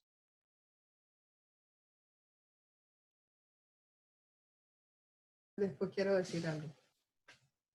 Vladimiro luego quiere también hablar. Vamos a adelantar a Vilma. Primero Vilma. Gracias, Vladimiro. Quería decirles algo, tal vez porque lo dije durante mi breve presentación al principio, que es que yo sí creo que uno de los puntos, y bien lo apunta el comentario que leyó Luis, hay que desarmar los espíritus, y para desarmar los espíritus hay que, es decir, despolarizar a una sociedad que, por cierto, también se manifiesta, y creo que muy bien lo apuntó Vladimiro al principio, a veces se manifiesta también en las comunidades que están en la diáspora, esta polarización innecesaria que no nos permite buscar una solución común. Y eso lo tenemos que apuntar más allá, y yo no quiero en este momento entrar en la controversia de cómo vamos el día después a integrar, porque sin duda va a haber una nación que todavía va a estar ahí necesitada de poder reconciliarse, y para reconciliarse vamos a tener que ciudadanizar a los venezolanos nuevamente. Hay una formación necesaria. Por ejemplo, les voy a decir algo. Eso también está pasando en otras democracias consolidadas. Hay que volver a recuperar un concepto muy, muy básico, que es la educación cívica. Y la educación cívica puede empezar desde la diáspora. Nosotros tenemos que empezar a educarnos en lo que son las instituciones, en lo que son los valores, lo que es el Estado de Derecho, la importancia de la separación de poderes, de los frenos y contrapesos en las democracias, porque precisamente de lo contrario, la tentación, digamos, autoritaria, la tentación de caer en líderes providenciales, populistas, siempre va a estar presente en cualquier sociedad, sea esta desarrollada democráticamente o menos desarrollada democráticamente, y lo quiero decir en esos términos porque vemos que el fenómeno del populismo es una realidad planetaria, así como hablamos del virus del coronavirus, el COVID-19, también hay un virus populista que pareciera que en la medida que las poblaciones se sienten ansiosas, que se sienten que sus gobiernos no responden a sus demandas sociales, terminan sucumbiendo al fenómeno populista que lamentablemente normalmente no soluciona los problemas de las sociedades, sino que contribuye más a su desinstitucionalización y a la desconsolidación de esas democracias. Entonces yo creo que el trabajo sí es un trabajo de educación, que evidentemente personas como uno, que nos hemos venido dedicando, el propio Vladimiro, que aunque es una persona que está enseñando y investigando de cosas que no tienen a veces que ver con lo que yo investigo, sin embargo, él hace muchos artículos y mucha presencia en estas redes sociales necesarias para educar a las personas. Tomás con su trabajo, todos los que estamos aquí presentes en este momento, somos educadores sobre los valores cívicos de la democracia. Y por eso a mí me parece fundamental que eso de desarmar los espíritus pasa porque nosotros comprendamos que el criterio del otro no tiene que ser igual que el mío. Tenemos que aprender nuevamente, reaprender a que dentro del disenso se puede construir civilizadamente un nuevo consenso para reconstruir a la nación, que es lo que precisamente necesita Venezuela. Adelante, Vladimiro, ¿querías comentarnos algo al respecto? Sí. Mira, yo creo que hay un capítulo quizás especialmente doloroso de esta reflexión, pero que hay que pasarlo porque si no lo entendemos, entonces es muy difícil, a mi opinión, transitar el camino de lo que hemos llamado la recuperación de Venezuela. En una conversación de hace unos días con el comisario Iván Simonovich y también hace menos de una semana con el embajador Vecchio, de allí sale con toda claridad que uno de los primeros problemas que tendría cualquier gobierno de transición, que tendría cualquier gobierno encargado, cualquier gobierno electo dentro de unos meses o dentro de un año en Venezuela, es seguridad. ¿Qué quiere decir eso? Seguridad para que el gobierno se mantenga en pie. Seguridad para que el gobierno no se caiga. Seguridad para que no saboteen las instalaciones de la industria petrolera. Seguridad para que no saboteen las redes de comunicaciones y de la industria eléctrica y de la industria de telefonía del país. Seguridad para que no saboteen las fuentes de agua. Es decir, nosotros estamos hablando de una situación en la cual podría producirse algún tipo de transición, pero queda una parte nada despreciable, no solamente de la población, porque bueno, no voy a entrar en el detalle, queda una parte de la población armada y lista para el sabotaje, sino que el problema de la crisis venezolana es que involucra a la guerrilla colombiana e involucra por lo menos a 3 países que tienen intereses específicos en el caso de Venezuela. Entonces, ¿qué es lo que quiere decir eso? Que nosotros, claro que nos tenemos que preguntar cómo volvemos a formar parte de una hermandad de venezolanos, que por cierto, era lo que uno creía que tenía, porque en realidad, cuando va hacia los orígenes del chavismo, se da cuenta de que precisamente había un proceso de polarización de la sociedad venezolana que abrió la puerta no para que los pobres eligieran a Chávez, para que la clase media eligiera a Chávez. Entonces, el sueño de que queremos reconstruir, quizás habría que reemplazarlo por el sueño de que queremos construir algo distinto. Y de que terminemos por entender que el problema de Venezuela no tiene solución con un entendimiento puramente entre venezolanos. Y entonces eso hace que entra una dimensión supranacional que nosotros la tenemos que tener en cuenta. Aquí no es problema de hermandad entre venezolanos, aquí hay un problema de que tú tienes una situación muy grave de crisis regional en la cual entra Venezuela que no se resuelve sin tener en cuenta la influencia que tiene Cuba, la influencia que tiene la guerrilla colombiana, la influencia de las bandas armadas sobre Venezuela, Rusia y China al menos, por no mencionar otras cosas. Entonces, ¿qué pasa? Que nosotros como diáspora, nosotros como venezolanos tenemos que entender, como lo dice Vilma, que a mediano plazo, o quizás empezando desde el así llamado día D+1, el tema de la educación es fundamental, rescatar los valores cívicos es fundamental, pero que a nosotros nos toca una transición donde muchas veces no van a ser los valores cívicos lo que prevalezca, sino la necesidad de estabilizar al gobierno. Entonces, ahí uno se hace preguntas que son muy complejas, como las que se hicieron en Colombia con la actuación del gobierno de Uribe contra la guerrilla. Son preguntas muy complejas sobre el tema de derechos humanos y de qué es lo que corresponde hacer. Ahora, ¿nosotros podemos ignorar esa pregunta? No, no la podemos ignorar. Porque no es solamente, por ahí alguien mencionó que la diáspora es buen negocio. Sí, claro, es buen negocio, pero ningún negocio con la diáspora tiene el volumen de recursos que se necesita para reparar la economía venezolana. El estudio de Ricardo Hoffman indica con claridad, él y otra gente, que solamente para empezar a hablar, no de recuperar la PDVSA que teníamos, porque probablemente eso es imposible, pero de poder reparar algo del tejido económico. Estamos hablando de 35.000, 40.000 millones de dólares como un préstamo inicial para la República, que por supuesto no lo puede aportar la diáspora ni en sueños. Son problemas distintos, son reflexiones muy complejas y a nosotros nos conviene. Nosotros tenemos una tradición en Venezuela que a la gente no le gusta hablar con claridad porque cree que pierde respaldo político, porque todo es una cosa muy complicada. Bueno, es tiempo de que nos preguntemos las cosas complicadas y que salgamos de la fábula de que aquí hay un esquema donde nos hermanamos con los chavistas. No, podríamos hermanarnos con los chavistas.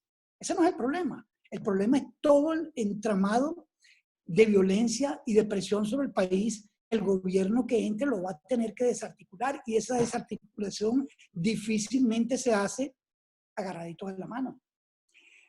Y voy a terminar con una última cosa que quiero decir. Plan país. La diáspora tiene una contribución que puede ser muy importante y ha sido muy importante, como apuntó Tomás, al tema del plan país. Pero hay cosas que algunos de nosotros no entendemos, las voy a decir acá, pero digamos, no tiene ningún valor de crítica primaria, es solamente un elemento. En el plan país, el que nosotros discutimos, la palabra ciencia no aparece, excepto al final de la palabra eficiencia. Entonces, ustedes me dirán cómo se articula el nuevo país sin tener en cuenta la contribución de ciencia y tecnología.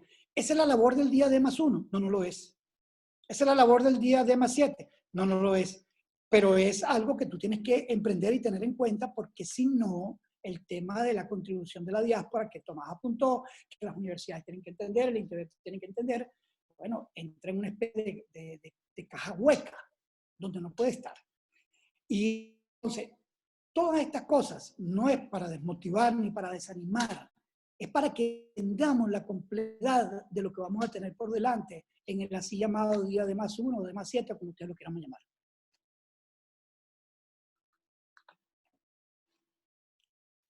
Muchas gracias. Adelante, María Antonieta.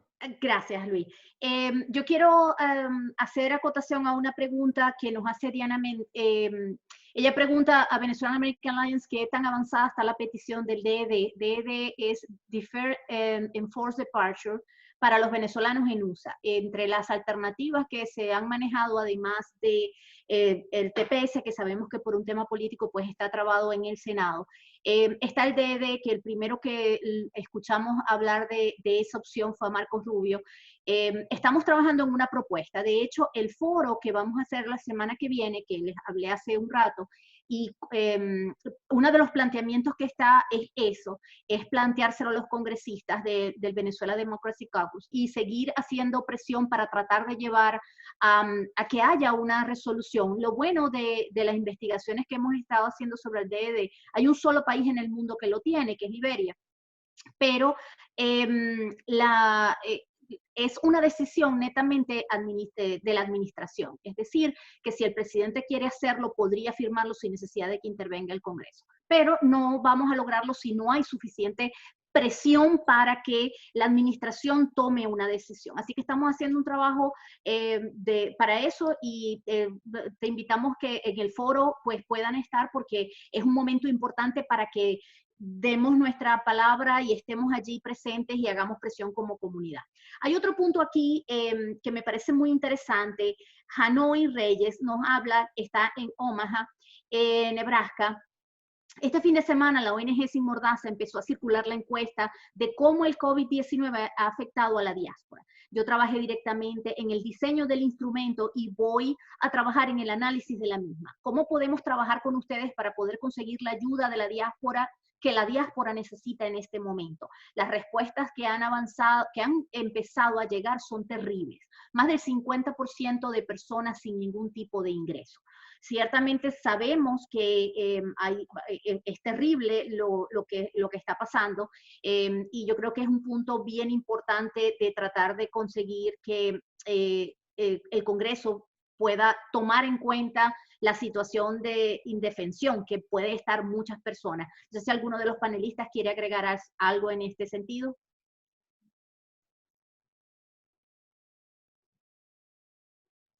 Adelante, Tomás. No, es que quería, saludos a Hanoi si está por ahí. Quería tocar el tema anterior, porque cuando el 90% del país está divorciado del gobierno, digamos, hay un gran consenso de negación en relación con la negación al gobierno. Entonces, ese tema del odio y la polarización, la verdad que yo no lo veo tan claramente, ¿no? Lo que sí veo es lo que señala Vladimiro, que tenemos 18.000 bandas alrededor de todo el país y que estudió este Moreno y que, bueno, tenemos la presencia de la FARC, siempre la hemos tenido, la del ELN, es solo que en este caso está como mucho más arraigada, ¿no? Yo creo que además hay otros actores que están jugando muy duro. Irán, está jugando Turquía, está jugando Cuba fuertemente, además con toda la información en la mano. Yo creo que tenemos una cosa por delante muy fuerte y eso requiere precisamente una articulación mayor de todos los actores políticos y sociales, ¿no? E ir venciendo las resistencias que se han creado y la desconfianza enorme. En relación con lo otro, con lo que plantea Hanoi, de alguna manera yo he estado en contacto con la gente que está trabajando esto, con Carlos, y la verdad que la información que nosotros tenemos de la situación de los venezolanos, no solo de los venezolanos, la de los colombianos, la de los ecuatorianos, la de los peruanos, en relación con el coronavirus es demasiado terrible, es demasiado impactante y va a seguir creciendo si inmediatamente los gobiernos no comienzan a tomar acciones. Ya lo estamos viendo en España. Si España no toma acciones rápidamente de dinamizar economía, sencillamente ese equilibrio difícil entre salvar la vida y dinamizar la economía, entre aislar y garantizar en la cadena de suministro, vamos a tener el 20%, las cifras de desempleo van a llegar al 20% global y, digamos, en el tema de los jóvenes vamos a estar por encima del 50%. Y el decrecimiento que se estima para España, de acuerdo al Fondo Monetario Internacional, es 10% ya. Ya a estas alturas. Así que si esto sigue y se prolonga, pues estamos hablando de números difíciles de recuperar después. Entonces estamos hablando del 10% de la gente que se muere por contagio al 100% de la gente que se puede entrar en una situación muy grave después de la pandemia económica y social y económica que esto genera. Muchas gracias, Tomás. Hay un comentario. Adelante, Vilma. ¿Quieres comentar algo sobre el mismo punto antes de pasar a la siguiente pregunta?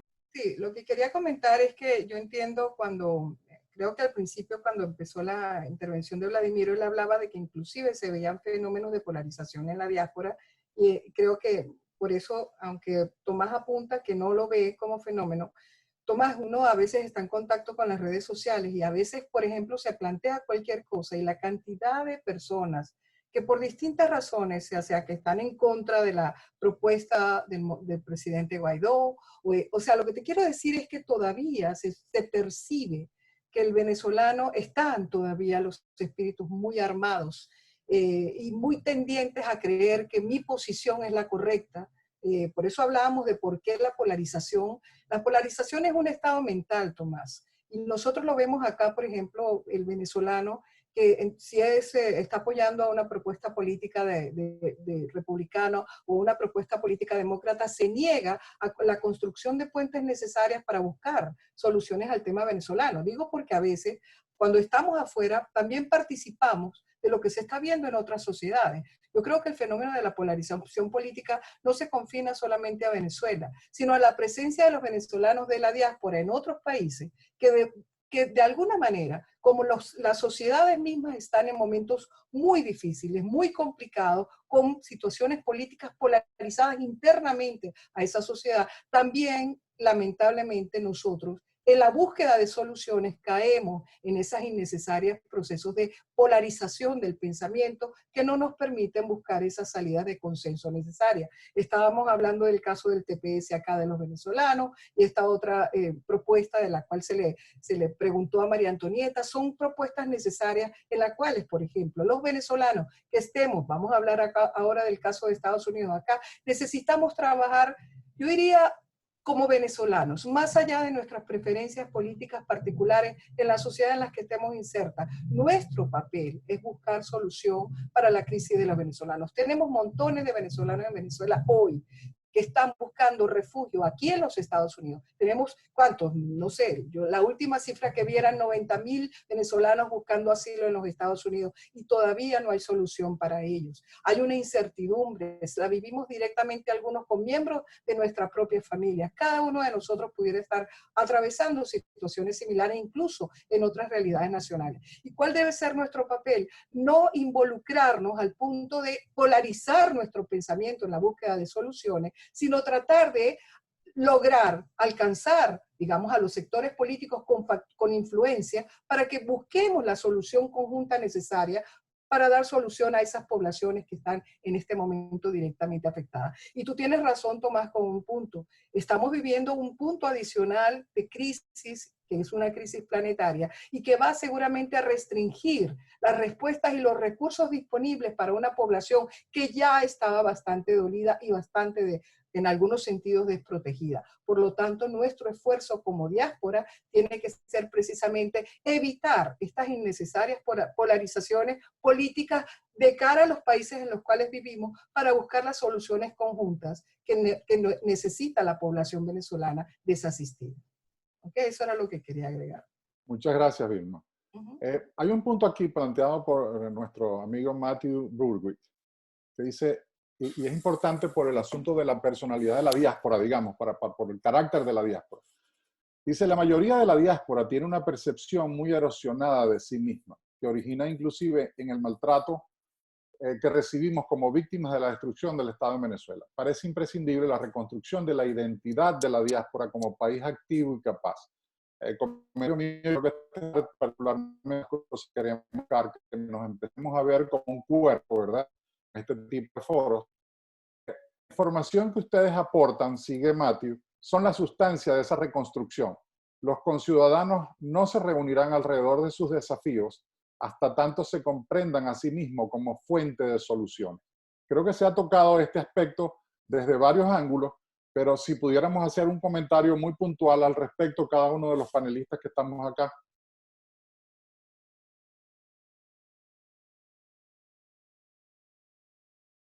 Adelante, Tomás. El micrófono, por favor. Ajá. Sí, cuando nosotros, el proyecto nuestro comienza con el texto, luego sigue con el observatorio, donde vamos detallando la situación y trabajando con las organizaciones diaspóricas, ¿no? El primer dato, yo recuerdo cuando presentamos el estudio, alguien me preguntó, pero es que la diáspora nuestra no es como la Casa Italia, no es como los gallegos que en Venezuela, que están organizaditos, y los canarios y tal, ¿no?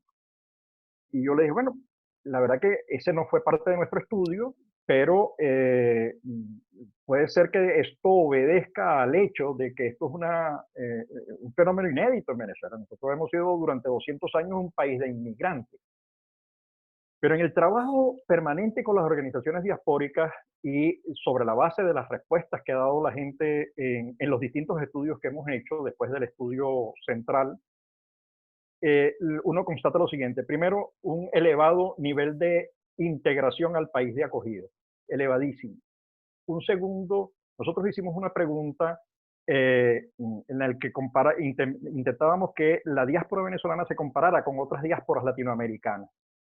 Y no salió ninguna argentinada, sino que salió una visión de sí mismo muy positiva. La visión de sí mismo que tiene la diáspora es: somos emprendedores, le echamos piernas al asunto, digamos, no tenemos miedo, que creo que lo dijo Vilma en algún momento de su intervención. Eso es consistente con las respuestas que nosotros hemos conseguido. La tercera cosa es que yo he estado participando con las asociaciones en todo el mundo.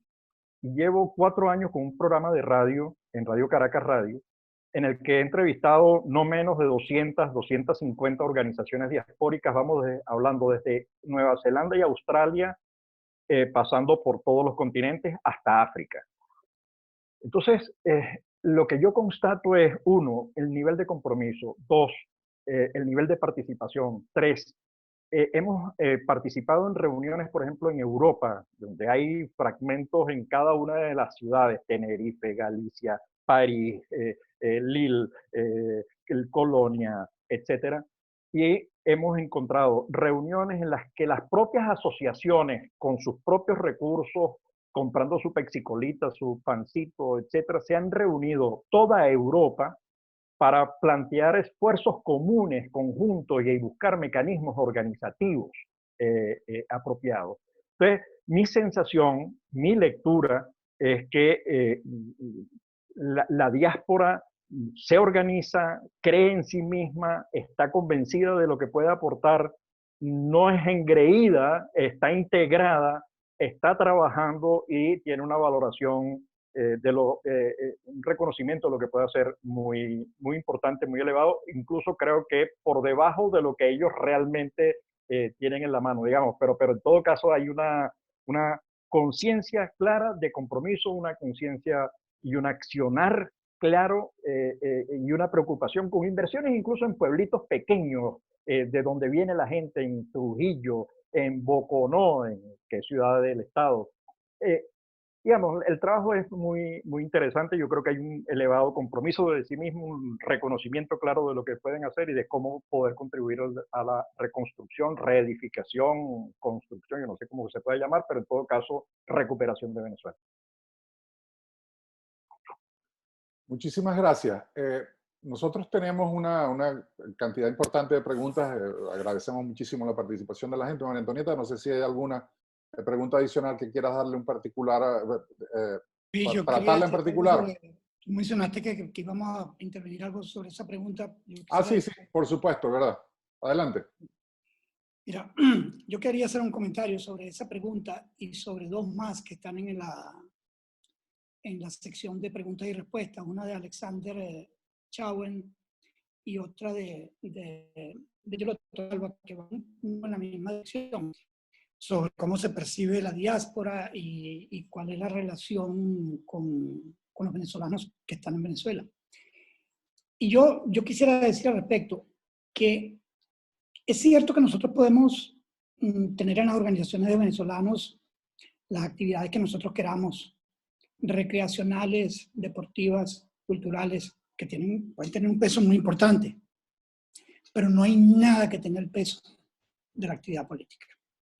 Y más que la actividad política llamada como tal, la actividad de ciudadanía, estemos aquí o estemos allá. Y eso es así porque el problema de Venezuela no tiene solución si no encontramos una salida política de esto. El tema de la reconstrucción, bueno, podríamos plantearnos una reconstrucción bajo condiciones de crisis, pero el tema de la reconstrucción, lo que estamos hablando con Venezuela, no ocurre si no tú tienes una salida política. Entonces, ¿qué pasa?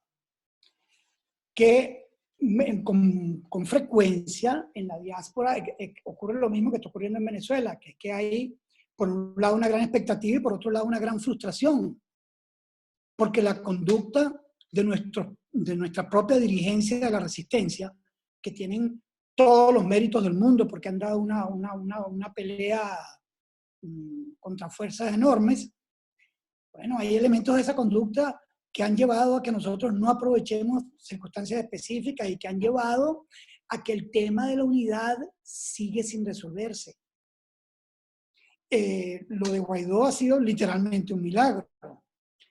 No vamos a entrar en eso ahora porque no hay tiempo, pero lo que sí es muy importante es que la diáspora entienda que una de sus contribuciones más importantes tiene que ser a unificar el liderazgo de la resistencia en Venezuela, a no contribuir a que los medios sociales sean el paredón de fusilamiento de cuantos venezolanos se les ocurra que discrepe hoy es un héroe, mañana es un traidor.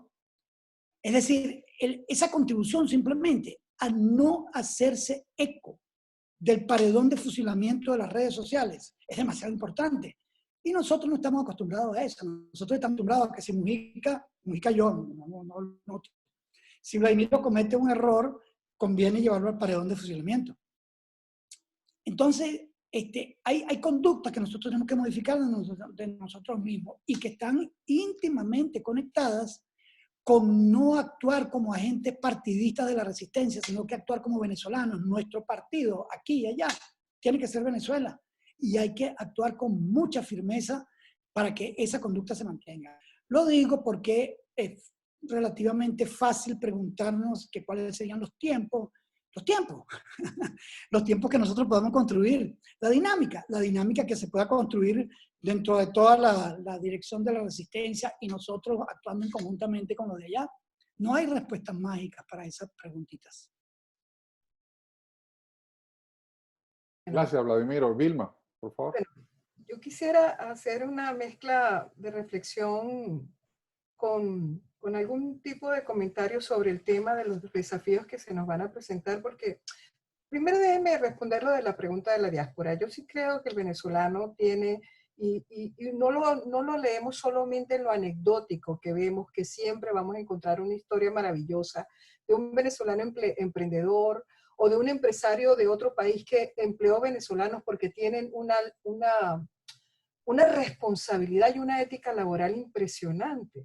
Y lo voy a decir, por ejemplo, yo les puedo contar de mi hermana. Mi hermana era esposa de un diplomático, es esposa de un diplomático que lamentablemente quedó lisiado por la diabetes.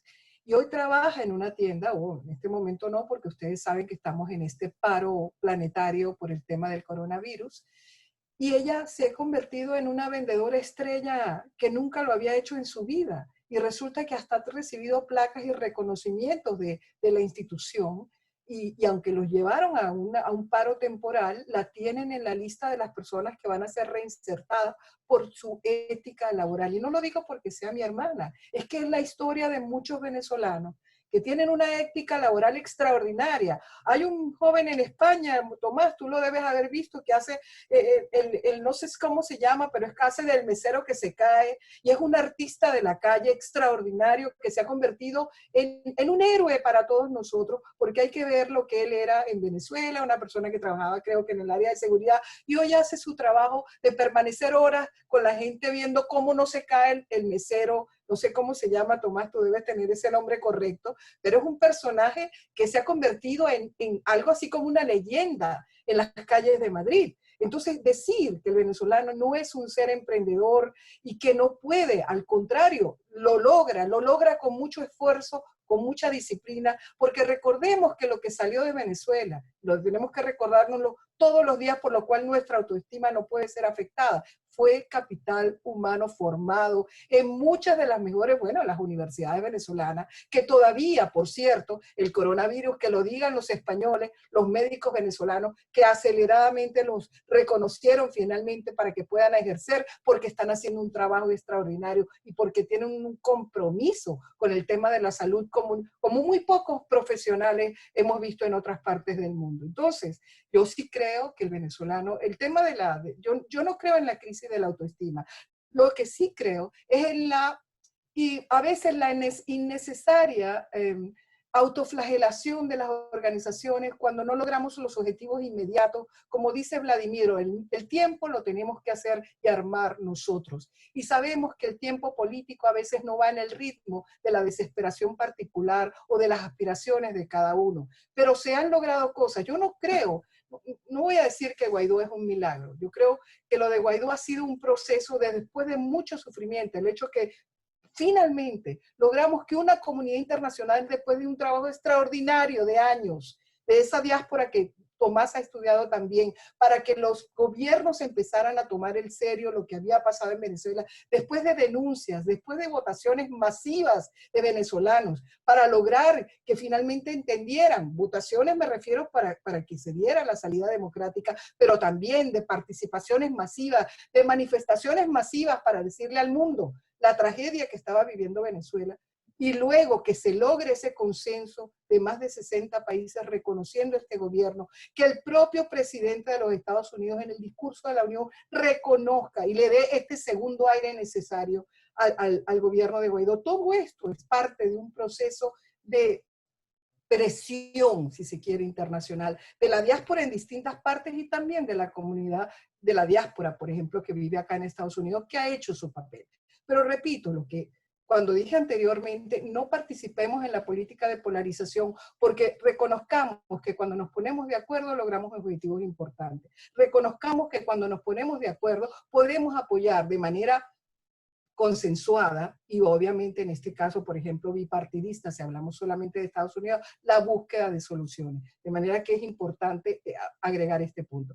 Y a la otra cosa que quería agregar simplemente, Vladimiro habló en un momento de conflictos que se nos van a presentar con la reconstrucción nacional profunda que hay que hacer en Venezuela, porque si se trata de un caso de lo que en inglés se llama nation building profundo. Hay una nación colapsada, hay unas instituciones colapsadas. Y si vamos a confrontar dilemas de seguridad y dilemas éticos en materia de seguridad muy profundos. Pero reconozcamos que así como otros países que han pasado por experiencias de guerra, de desplazados, de destrucción, han tenido que buscar ese consenso necesario. Aún el presidente Uribe nos enseña, si vemos la experiencia de lo que fue el proceso de seguridad democrática, que esos que llamamos trade-offs se produjeron de una manera que favorecieran sobre todo la reconstrucción de la nación. De manera que sí se puede lograr. Evidentemente tenemos que buscar un equilibrio muy fino, pero no podemos olvidar nunca que al final el compromiso depende de nuestro compromiso moral con esa ética superior de la reconstrucción de la nación, del fin superior de unificar a la nación en este proceso de reconstrucción. Bueno, amigos, ya vamos a tratar de ir cerrando. Sé que todavía hay muchas más preguntas. Yo tengo una propuesta para nuestros panelistas. Yo creo que esto es un tema que, además de ser muy empoderador, porque siento que como diáspora nos hace falta, a pesar de que yo siento que sí, hay mucho trabajo que muchas organizaciones hacen, muchos líderes trabajando, necesitamos aún más cohesión y trabajo. Por ejemplo, Tomás, algo que recogimos de varias de las preguntas es que mucha gente en Estados Unidos, de líderes que están acá, no conocen del trabajo que ustedes están haciendo. Entonces, mi propuesta es que podamos hacer foros como estos, donde nos sentemos a conversar con diferentes tópicos. Hay una propuesta interesante de Freddy Guevara, donde nos habla de hacer un estudio sobre la situación de la diáspora a raíz de COVID-19, que va a quedar corto. Yo creo que mucho más del 50% está pasando hambre, en fin, todo lo que el impacto del COVID-19 en la diáspora. Hay muchos temas que podríamos tratar, pero definitivamente es una forma de, como diáspora, organizarnos, empoderarnos, entendernos mejor cómo son y que crear más cohesión y crear todos esos trabajos que tenemos que hacer de educación, de poder entender más cómo podemos ser activamente partícipes desde el punto de vista social, político, educativo, etcétera. Adicionalmente, hablando específicamente de Estados Unidos, yo creo que como venezolanos americanos, estando acá y teniendo poder de voto, también tenemos un poder político que, si sabemos ejercerlo adecuadamente, puede ser un apalancamiento tremendo. De hecho, lo es, porque sentimos el apoyo de este país, del gobierno de este país, para el tema Venezuela. Pero el hacerlo, y por eso yo hablo mucho del censo, que la gente participe en el censo, se identifique como venezolano, porque el saber y contarnos es muy importante. Y sabemos que hacer un trabajo como ese de levantamiento es difícil y muy costoso. Entonces, ahorita Estados Unidos está haciendo un trabajo de levantamiento del censo 2020 y les he insistido por diferentes medios a todas las personas que tienen que participar, tienen que colocar que son venezolanos, no van a utilizar eso para nada que tenga que ver con inmigración, la información es totalmente confidencial, pero nos va a ayudar a entender, a que nos cuenten, a saber cuántos somos, porque eso también nos ayuda y nos da poder y peso a nuestra comunidad. Así que quiero ahora que hagamos un cierre, me gustaría que pudiéramos esbozar y podemos luego conversarlo para que podamos tener foros como estos con el tema de la participación de la diáspora. Yo creo que nos quedamos cortos en pensar que podíamos hacer simplemente una conferencia como esta y quedarnos allí. Yo creo que hay mucha tela que cortar y que puede ser muy útil en nuestra lucha. Así que les voy a dar brevemente para que nos den unas palabras de cierre y ya podamos ir cerrando el evento. ¿Quién quiere comenzar? Le damos la palabra a nuestra amiga Vilma. Adelante, Vilma. Bueno, primero me ha encantado estar con todos. A todos los quiero, los admiro profundamente. Creo que hacen un trabajo extraordinario el Venezuelan American Alliance. Gracias, María Antonieta. Gracias a Jorge. Gracias, Luis. Gracias, Rita. Por supuesto, a Tomás por este trabajo extraordinario que va a ser fundamental, Tomás, para la reconstrucción de Venezuela. Ese acopio de recursos y de información sobre la diáspora, ese acopio no solamente en materia de los, digamos, de las distintos venezolanos que de distintas regiones están en el mundo, de cuántos países tienen venezolanos, sino también de los sistemas de las universidades, porque sé que el censo lo tienes muy bien hecho. Yo creo que eso va a ser un aporte fundamental, fundacional para esa reconstrucción necesaria que el país necesita. De manera que a ti te doy especialmente las gracias por ese gran trabajo y por supuesto a mi amigo Vladimiro, porque no solamente es un gran científico, es un gran pensador, es una persona que siempre ha estado activa y preocupada por la recuperación de la democracia venezolana. Y yo no diría ya recuperación, yo creo que él tiene razón, es otra cosa nueva. Es una democracia distinta, más profunda, con todo un aprendizaje de este enorme sufrimiento como nación que tiene que ratificar nuestra venezolanidad y sobre todo hacernos mejores venezolanos, mejores ciudadanos y mejores ciudadanos del mundo, como de hecho ya lo estamos empezando a hacer debido a esta situación de diáspora que estamos viviendo. Gracias de verdad a todos. Gracias, Vilma. Adelante, Vladimiro, y dejamos para el cierre a Tomás. Bueno, yo lo primero que quisiera expresar es que para mí es un orgullo estar con Vilma y Tomás. Ya dije que no es nada más que nos conocemos hace mucho tiempo, sino que yo he seguido muy de cerca lo que ellos han hecho. Tanto Vilma desde Florida como Tomás oscilando entre España y Francia y otros sitios, pero digamos, la iniciativa de estos estudios surgió en buena parte en París y después la ha extendido, la ha ampliado con una fuerza tremenda. Así que para mí es un orgullo estar con ustedes.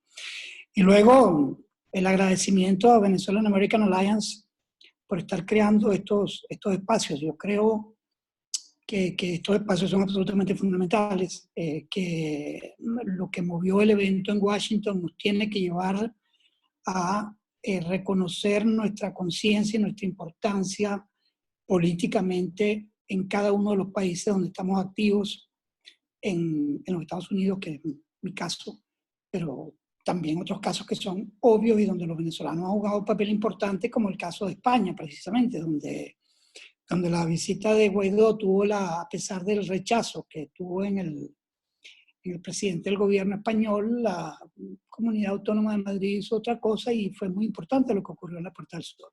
Muy importante. Entonces, digamos, todos estos espacios están abiertos. Yo quisiera cerrar insistiendo en lo que dije antes. Está bien, estoy en la diáspora, pero yo me siento, yo tengo dos nacionalidades, es cierto, pero yo me siento venezolano igual que si estuviera en La Pastora.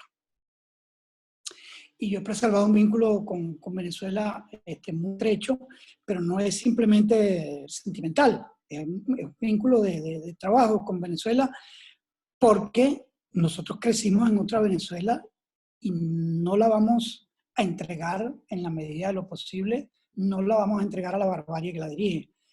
Llevamos una pelea de más de 20 años en esto y la vamos a continuar. Y en eso el entender que somos el mismo pueblo, tanto los 6 millones que dice Tomás, el estado más grande que está fuera de Venezuela, como los que están allá, yo sigo pensando en esa visión bíblica de la diáspora, es simultáneamente una oportunidad de conectarse con la casa. Gracias. Muchísimas gracias, Vladimiro. Tomás, tus palabras de cierre. Encantado de poder compartir con Vilma y con Vladimiro, viejos amigos, muy queridos además.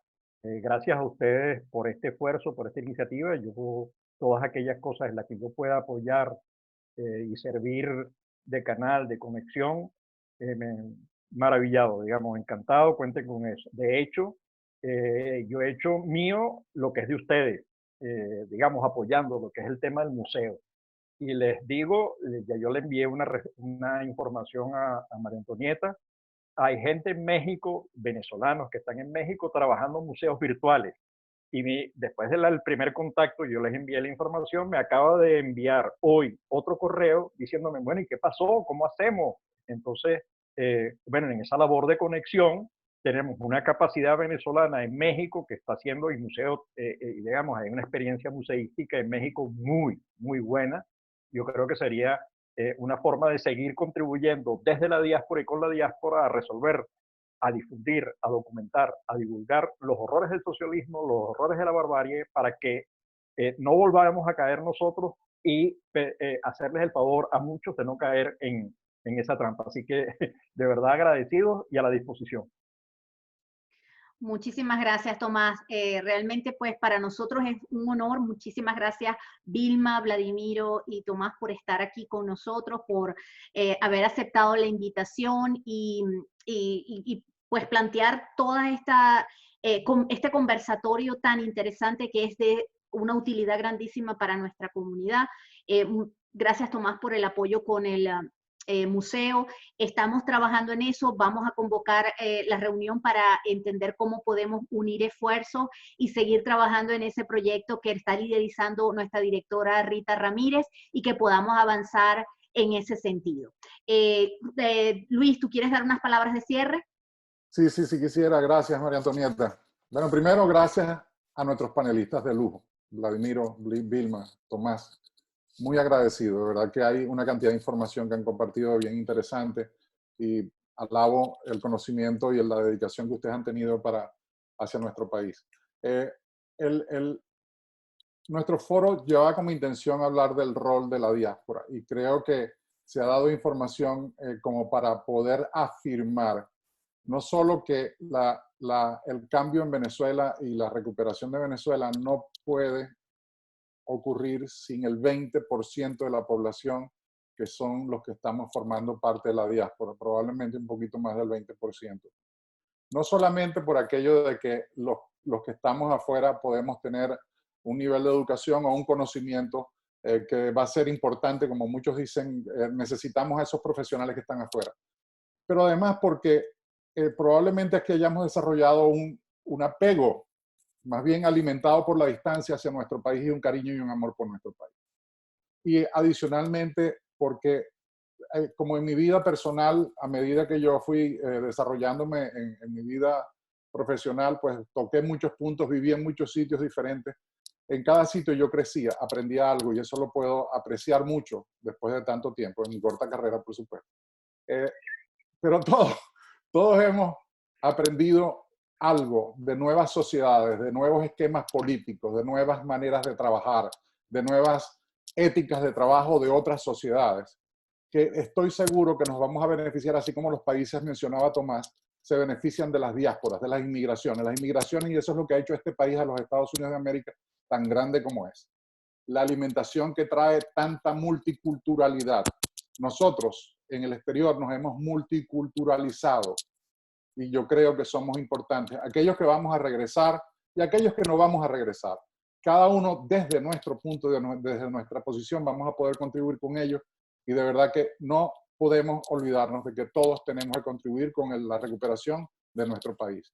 Muchas gracias a ustedes por el apoyo en esto y muchas gracias a todos los participantes por prestarnos su atención. John. Bueno, un placer una vez más. Muchas gracias, amigos, por acompañarnos hoy en este evento tan interesante. Gracias a nuestros panelistas y nos vemos en una próxima oportunidad. Bye, gracias. Saludos. Bye. Chao, chao.